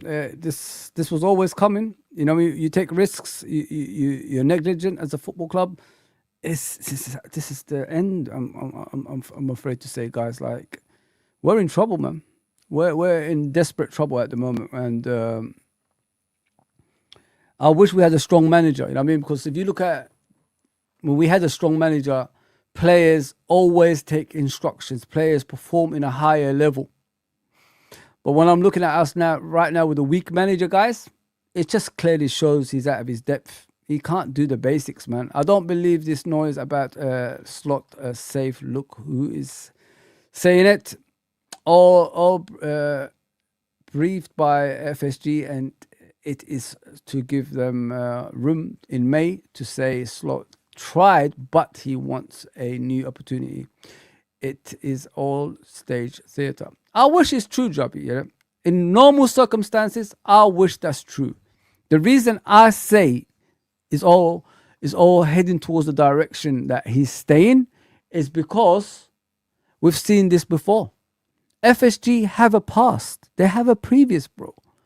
We got battered in certain games with Brendan Rodgers in his last full season. And they still backed him because of what he did in the previous season, bro. They got rid of all of his coaching staff and he remained. So think about it that way, bro. This manager has a previous. He's won the league. They had around the table after the transfer window closed. Straight after, by the way. And there was no advertisement for that either. It just come out the blue. Richard Hughes, Billy Hogan, Arne Slot. I saw all those three in one place, telling us about next season, not this season, next season, bro. So when I see things like that and they're discussing Jota's death, this is how shameless these guys are.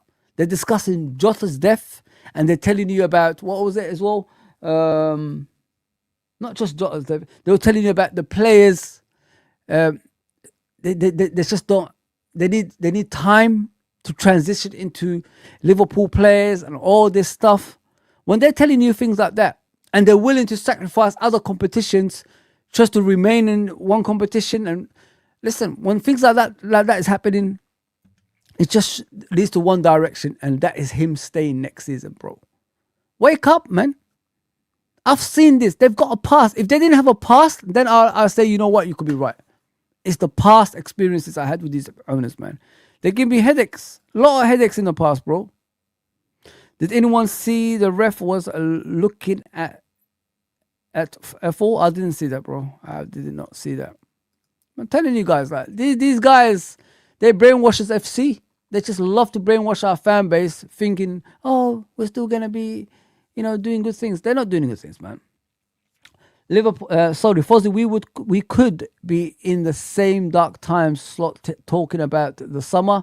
Confirms he's staying. There you go, bro. Ekitike out to 2027. Our loyalty as fans is about to be tested. 100% right, brother. 100% right. Yeah, we're in trouble, bro. We are in trouble. Our loyalty as a fan base will be tested.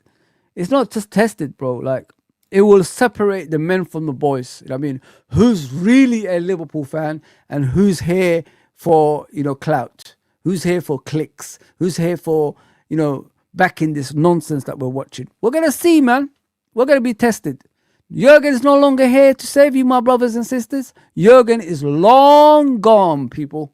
We're stuck with the enemy now. How are you going to survive this? That's the question. Pick up Cedric, man.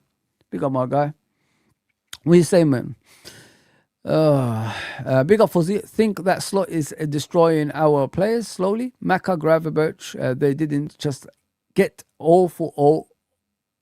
They didn't get all for all of the Southern. Sorry, hard to watch, bro. It's the whole team. I'm not in this place where our fan base are picking and choosing who's playing awful.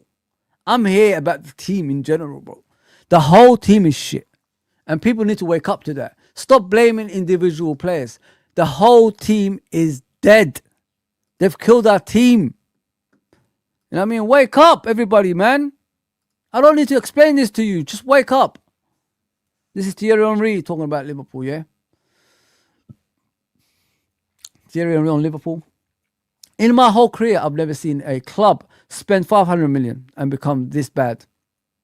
You invest that kind of money and expect progress, structure, identity. But what I'm seeing is the complete opposite. There's no clear system, no consistency, no fear factor anymore. Yes, he's talking about Anfield, people. There's no fear factor at Anfield anymore. Wake up. Teams don't respect Liverpool like they used to. Did you see the game yesterday, guys? Did you see how open we was yesterday? In the first minutes of the game, did you see how easy it was for PSG to make the passes to each other from any angle? Man, it's crazy. Absolutely crazy. From one of the most feared sides in Europe to a team everyone looks at and believes they can beat. That's from the great Thierry Henry, guys. That should never happen at a club of this level. I'm sorry, but this is unacceptable. This isn't a rebuild. This is a collapse. Thank you, Thierry Henry. Thank you, my brother. At least you see sense. And don't forget, guys, Thierry Henry was asked if he didn't play for Arsenal, who would he play for? And he said, Liverpool Football Club.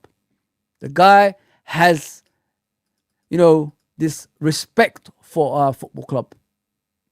There you go. We're fucked. We are fucked, people. Players are fucked. Manager is fucked. Owners are fucked.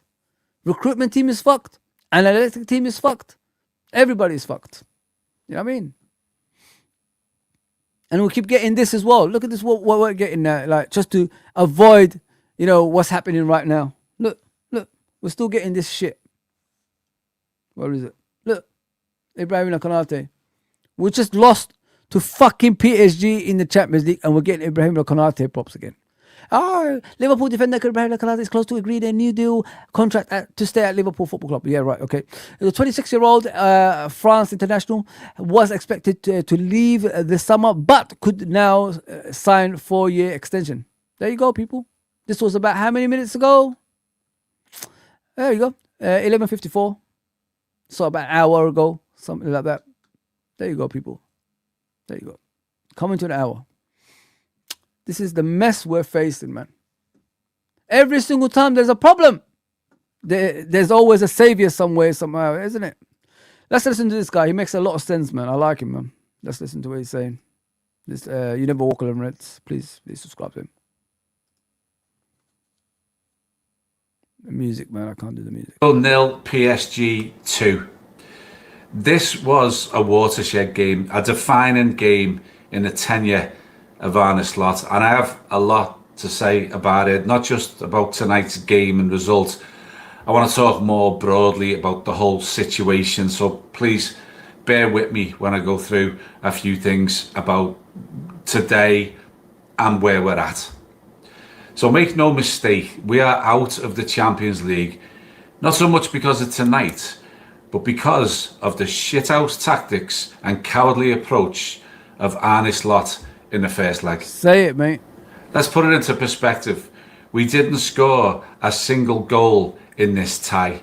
Not one. Mate. And the opposition scored 4. And we were never going to score in the first leg. Slot's tactics put paid to that before the ball was kicked.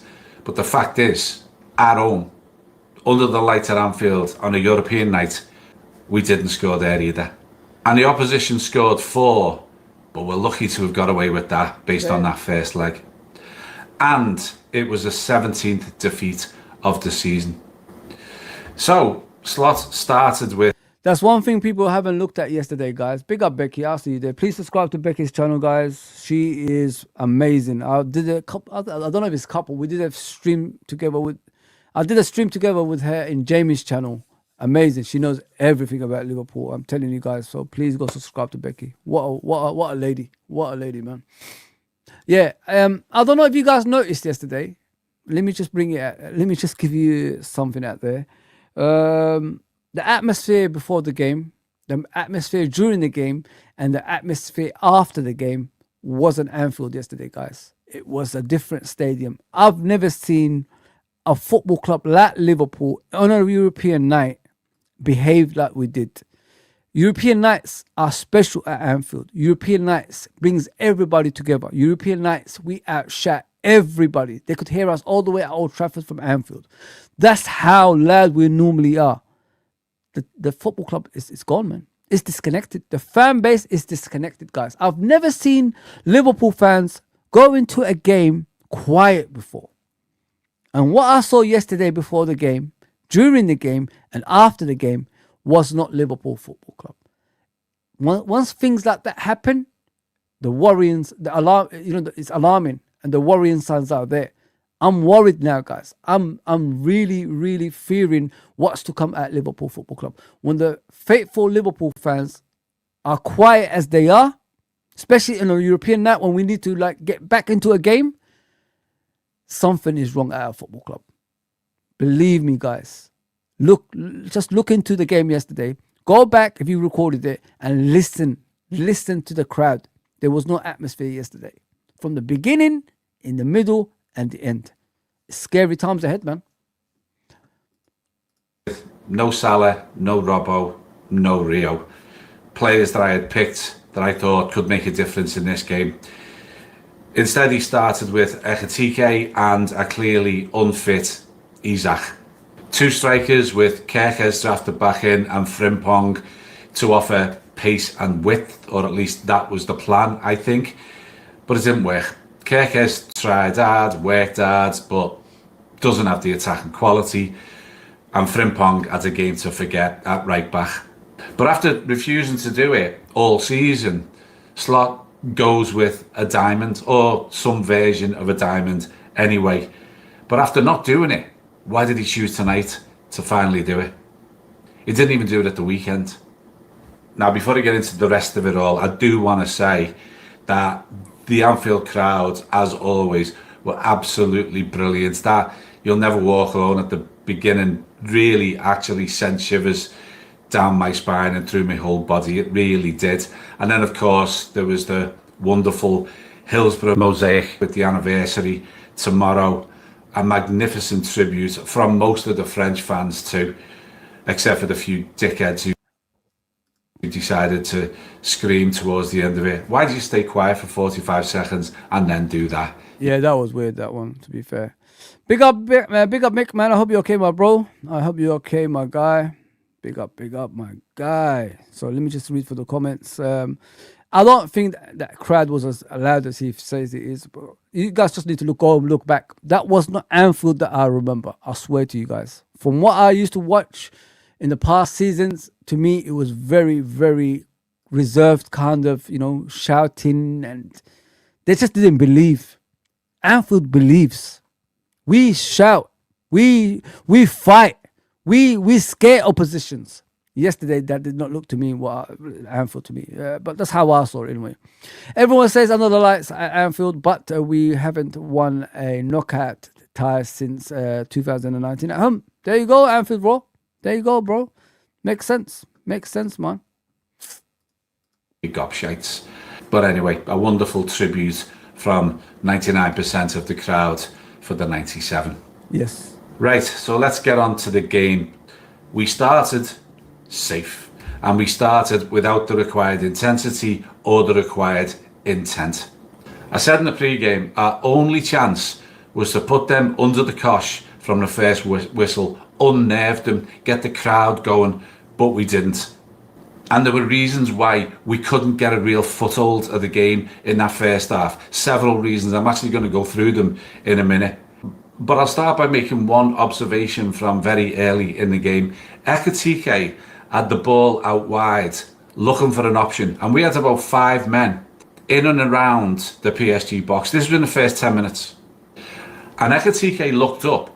And if you go back and check this, and as he looked up, every Liverpool player was walking back away from goal towards the centre circle.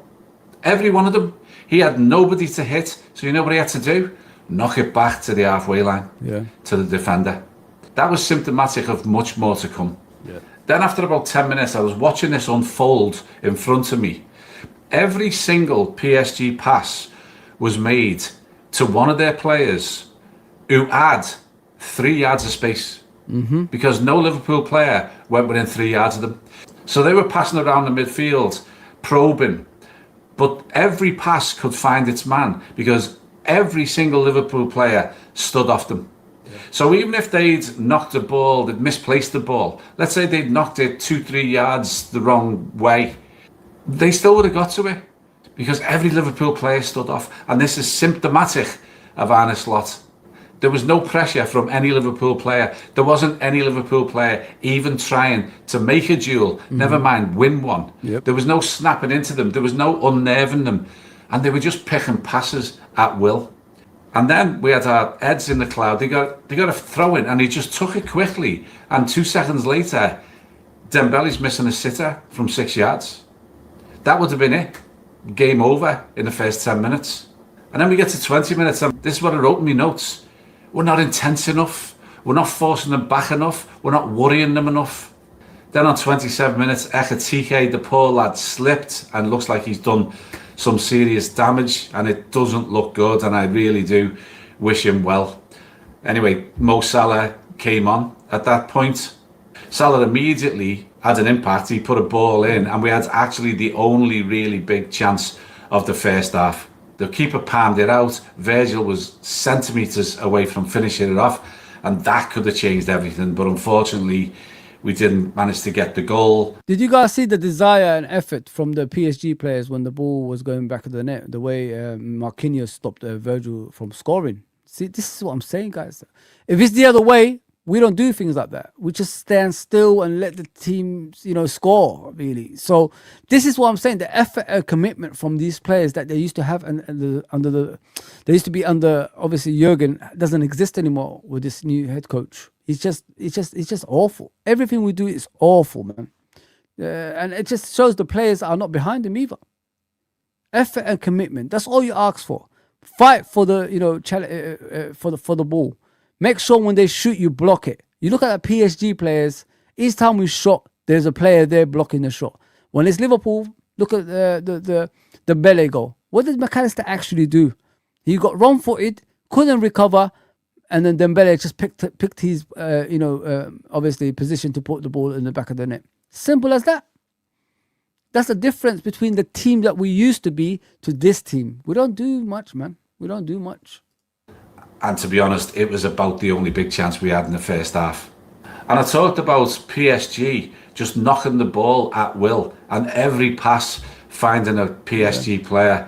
Well, we were doing unforced error after unforced error. It was actually a feature of the game in that first half. I noticed Kerkez did one early on, very nervous. Then Frimpong was doing it consistently, but they weren't the only ones. It was symptomatic of the Liverpool team in the entire first half.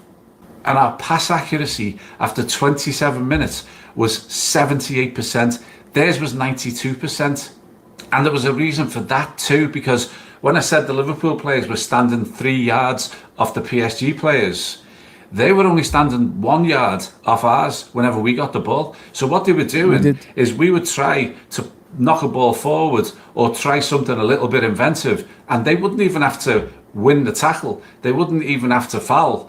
They just nicked the ball off us because every pass that we made was into a Liverpool player who only had about 3 foot of space. They had 3 yards of space. There you go, people. You know what I mean? That's something you learn about your opposition. That's what I've said to you guys since the beginning of the season. I don't think Arne Slot I don't think he analyzes opposition, man.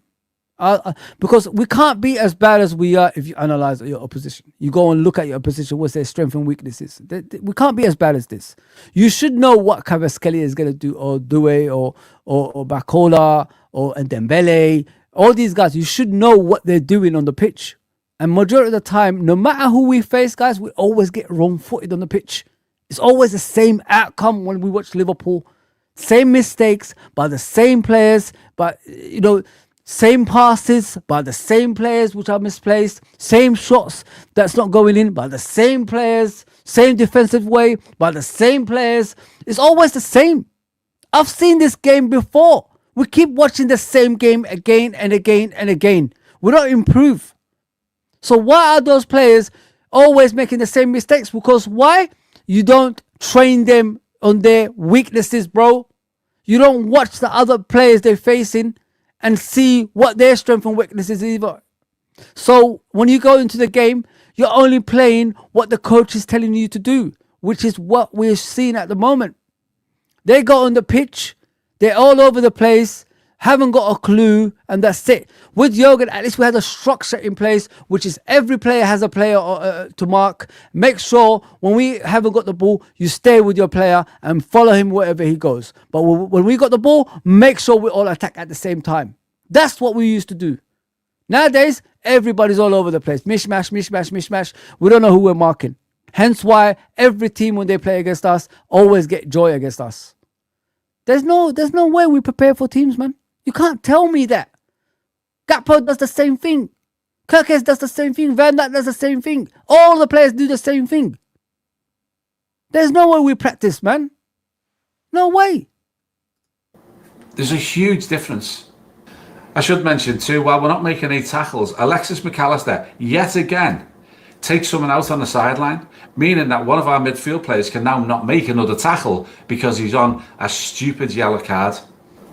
So at half time, it was 0-0, and it was yet another first half. Let's not forget, another first half without a goal. It's approaching 30 games this season now. And when we concede a goal, we lose. I don't know if you guys noticed that. I've been saying that all season as well. Every time we concede first, pack your bags and leave. Go and spend time with your loved ones, man. Just get out. Get out as soon as possible. He's 100% right about that. Americans don't care about football culture in the UK. 100%, bro. I mean, I'm not sitting here telling you lies about that. 100%. I bet Slot never parties with the players. He doesn't like the players, bro. He doesn't like the players, Caffey. Let me just put it that way. He does not like those players, man. He doesn't like himself. Why would he like the players if he doesn't like himself? Agree, Fozi. Some mistakes always. Same mistakes always. Yeah, 100%. 100%. Deficiencies not being coached out of players. 100% Mick. 100% Michael. 100% my guy. I see every single time I'm watching a game, it's the same shit. You know what I mean? I've seen this movie before. When are we going to end this movie, man? I don't want to keep watching Friday again and again and again. Chris Tucker saying, you know, I've been smoking since I was 2. Chanotos, manotos, mañanos. You know what I mean? I don't want to keep watching that every single time. I've been smoking since I was 2. You know what I mean? The guy said that actually in the movie. We've seen it the other day. So, like, there's a time you say enough is enough. That means the coach doesn't coach the players. So if he doesn't coach the players, how can you trust a coach like that to manage your club? Don't make sense, does it? So I know Jabi is saying I'm wrong in what I'm saying about Arne Slot staying. We'll see, bro. We will see in the beginning of the next season who's going to be here and who's going to be gone. Know your owners, bro. Know your owners, my guy. They are absolutely diabolical. They are a disgrace. They are a disgrace, my guy. And I keep telling you guys that I can't do it anymore, man. I'm tired, bro. I'm really, really tired. That we have failed to score in the first half of a game, and we had 2 shots on target. And I noted at half time, I didn't go back and rewrite this, 6 reasons why. And here they are. Number 1, no width whatsoever. Number 2, gaps too big between the 3 phases of the team, defence to midfield to attack. Number 3, unforced errors. Remember what I said in the beginning of the game, guys? Like, it was just too many gaps. I said, it's so easy to go around us, man. And look, the man is mentioning the same thing. Let him continue. Sloppy versus PSG, who made very few mistakes. Number 4, standing off 3 yards of the opposing player. Number 5, a clearly unfit Isak drafted in who touched the ball 5 times in the first half. And number 6, our players running alongside their players, not tackling anybody, not Spot on. winning any type of duel, just running alongside them. Another feature of Slot's Liverpool. But 0-0 at half time. So all to play for. and kicking towards the Kop. And for the second half, he makes 2 subs and he brings on Gomez for Frimpong and Gakpo for Isak. And it was only at this point that I lost hope. Yep, me too. But at least for the next 20-25 minutes, we actually finally had a go. We finally had PSG somewhat under the cosh. Szoboszlai put a great ball in that they got away with a ricochet. Gomez should have scored with a header. Gakpo, who actually looked rather good for about 10 minutes. 10 minutes. He fired in a shot that the keeper saved. Then Gravenberch went on a great run, but fired it miles wide. And you know what? I need to mention this. I watched the games with my lads, and he says every week, why can we not hit the target? Why do we find it so difficult to hit the target with our shots? And once again, they were high, wide and handsome from Gravenberch time and again. Dominic Szoboszlai must have had 4 or 5 occasions when he had the ball 20 to 25 yards out, and he only took 1 shot, I think, in the whole game.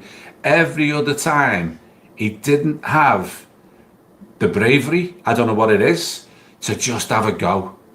And so he didn't take any shots. And Florian Wirtz. Do you guys remember what I said in Husam's channel? And everybody had to go at me about Szoboszlai, Tom and Cal. I did say it.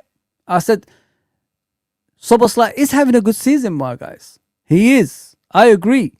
But the thing is, not much has changed. It's just he's still not shooting when you need him to shoot. He's still not scoring that amount of goals that he should be scoring. He's not creating enough for the strikers and that. So what's changed for everybody to be in this, thinking of Szoboszlai is a Steven Gerrard now? They ain't. It's just the other players have dropped off and he's still there. He's an athlete. That's what he is. This is where the misunderstanding, because I don't know if they've ever played football. I know Kyle said he hasn't, but I don't know about Tom, because Tom should be playing football right now. You know what I mean? At his age. I played football. I was an athlete as well as a technical player. When I couldn't do technical stuff, what did I hide behind? My athleticism, my trying. That's what Szoboszlai does. Like this man just said, he had a few opportunities to shoot and he keeps hesitating every single time. And he still does that. Don't forget, he's been doing that the previous seasons as well. So he's not really letting shots go off. Why? So nothing's changed with Szoboszlai. Apart from the free kicks, he still does the same thing. He could score as much as you want, but that's partly to the free kicks he's scoring. But if you look at his all-round play, I prefer the Szoboszlai last season because in the important games he turned up. This season, he plays right back. If you're an important player, guys, why are you getting put right back when you got that ammunition of shooting and creating all that stuff?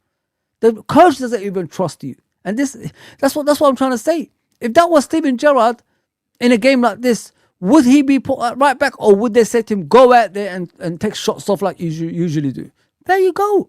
That's the difference. Don't be brainwashed like things have changed with certain players. They still play the same way. The free kicks is what makes him stand out right now. That's the difference. And people are looking to that. Please like, share, and subscribe, people. I appreciate everybody that's on. I've been here for 2 hours, guys, on my own, doing things like this. I don't need no panel. Look, I'll do this on my own. So if you want me to do this on a regular basis, follow me and please like, share, and subscribe. Didn't take any shots, and Isak didn't take any shots, and McAllister didn't take any shots. The only one who having shots was Gravenberch, and he just kept firing them wide.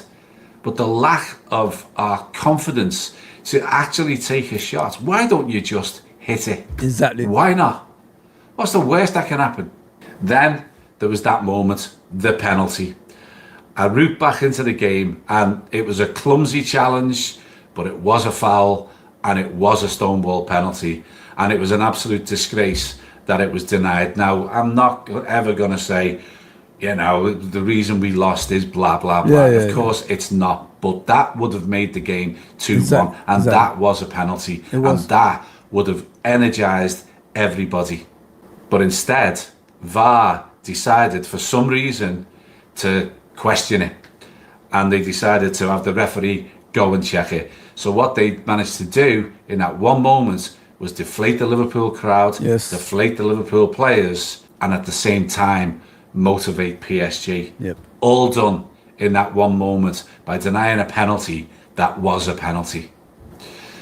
Rio came on finally, and then he had a snapshot. Yeah, let me just read the comments before we go on to the next subject, of course. Didn't say, what are you saying? The club is pushing merch like crazy. There you go, bro. This is what they do. Americans, bro. It's all about the money. It's all about the Benjamins, baby. Ticket prices going up. Feels like the club knew we might not make UCL. I said to you, bro, already, my guy. And being compensating for that. Yeah, here you go. Here you go, bro. This is what I'm trying to tell you, bro. Back in December, around December, November, they've already chosen what the season is going to be like. These people are, what I keep telling you guys, the owners are calculated steps takers. That's what they do. They do things calculated. They make you think we're doing things we're not really doing. Now, look, like you said, ticket prices going up, merch is all going up. Everything that you know a desperate club has to do, they're doing it right now. They know what's happening. Big up, didn't man? Big up, bro. There you go. It's crazy. It's crazy, like how things have just gone all different right now because of like the way the season is going. They've chosen this a while ago, bro. They knew. They've chosen for Liverpool not to compete a while ago, my bro. It's not a new thing. November, December, they realized things are not going according to plan. We're getting a lot of injuries. We're not scoring important goals. We're not really attacking as we should. We're not really, we haven't got that chemistry as a team that we should have. So we're going to take a hit this season, as I said, they've chosen, and then concentrate on next season.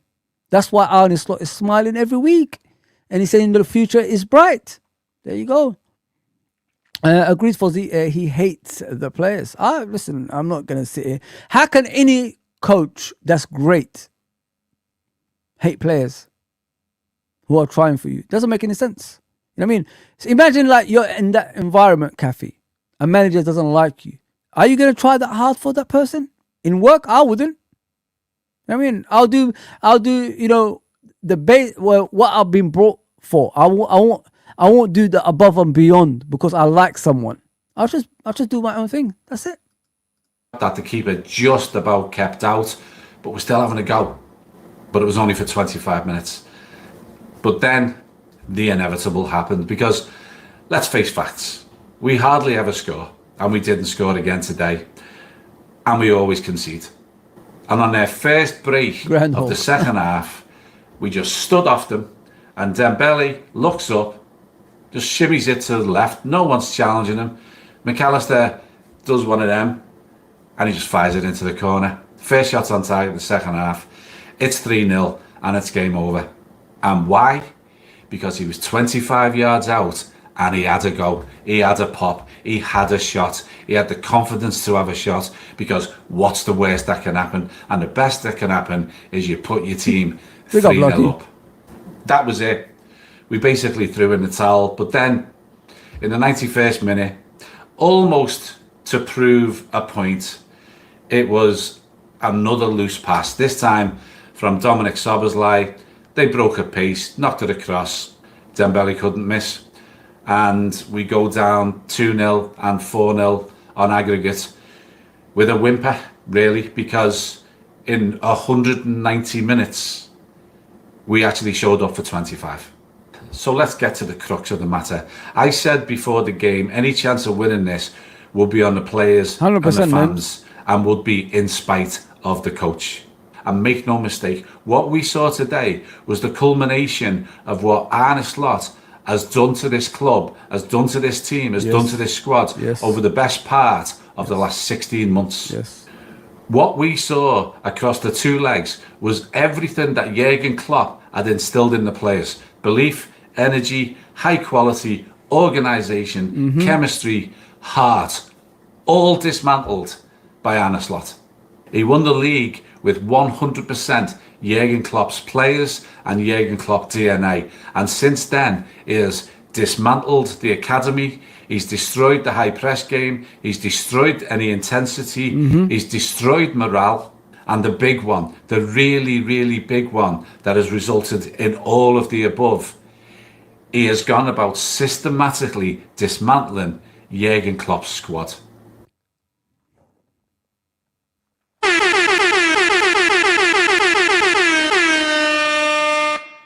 You see, great minds think alike. I said this months ago what you just said there. This guy is destroying Jurgen's, obviously, tactics. This guy is destroying what we worked for 10 years to install in this club. And people, I can't say any more than that. This man knows what he's talking about. Like them said, 100%, bro. Big up, Lucky. What are you saying, man? For our club looking at Kobe Mainoo and Mason Man to cover defense. Oh, man. We're that desperate, yeah?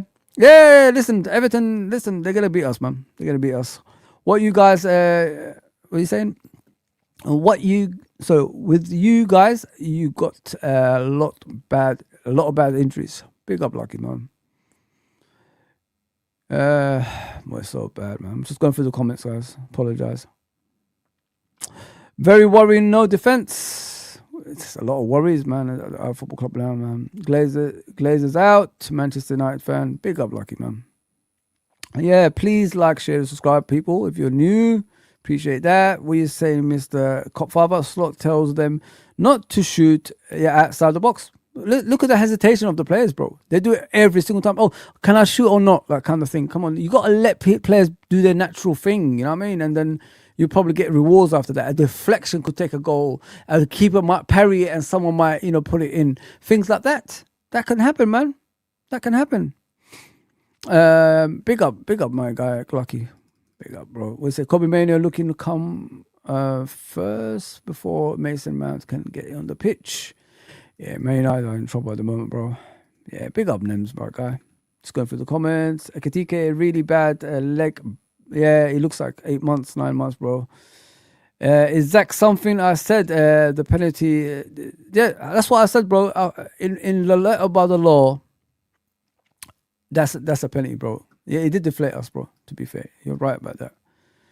Ekatike, that's horrible push. Yes, recovery going to take time. Yeah, he needs to eat a lot though, man. He needs to work on those legs. Let me just do that.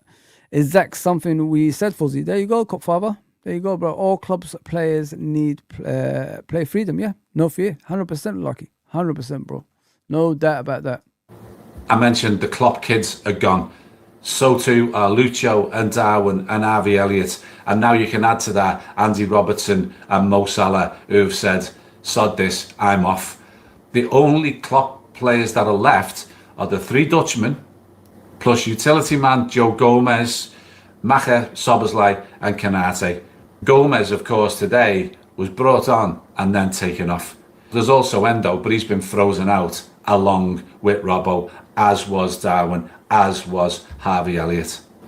And I do have to mention this because this, I think, tells you an awful lot about the man that Liverpool still choose to have in charge. As we bow out of the Champions League with a whimper, and after our left side of the pitch had looked rather good against Fulham, Andrew Robertson, a Liverpool legend and serial winner, was not just on the bench for this one, he was left on the bench. For Robbo's final ever Champions League game, for a team he has given his heart and soul for nearly a decade, in front of the fans at Anfield, he wasn't given a single minute, even though the game was done and dusted on 72 minutes. That's heartless. It shows a complete lack of empathy, a complete lack of understanding of the situation and the club. Andrew Robertson will never again be seen in a Liverpool shirt in a Champions League game, and he didn't even get a few minutes at the end of the game to say goodbye. Thank you. And to take in the applause of those adoring fans who love him.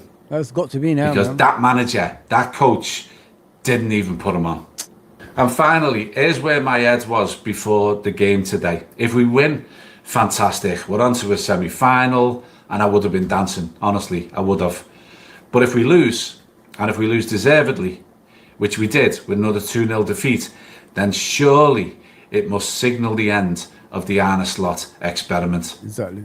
And as we head towards the distinct possibility of 20 defeats in all competition this season, those in charge must act. They're already far too late. I said the only real chance of advancement in the FA Cup and the Champions League was to remove him before we played those games, but they didn't. They stuck with him. And we lost to City and PSG in those two competitions by an aggregate score of 8-0. And we were very, very lucky it was only 8-0. We've lost 4 of our last 5 games and 6 of our last 10. So the downward spiral I've been talking about all season continues. And it doesn't look like it's going to stop. And the only possible way of arresting this slide and putting our beloved club back on the right track, back playing at the elite level that we know they're capable of, is to get rid of this man. This is my club and your club. This is not Arne Slot's club, and he's not capable of looking after it. So FSG, I'm going to finish with one simple line. Do your effing job. Look at that, guys. That's coming from the heart, what he just said there. And it really got to me when he talked about Robertson, man. I'm fucking fuming, man. Oh, man, I'm holding myself together. Like, I forgot about that, you know? That's Robertson and Salah's last game in the Champions League for Liverpool. Could potentially be Van Dijk's last game if we don't qualify next season. Oh, man. Oh, man. This is hurting. This is really, really hurting me, guys. You know what I mean?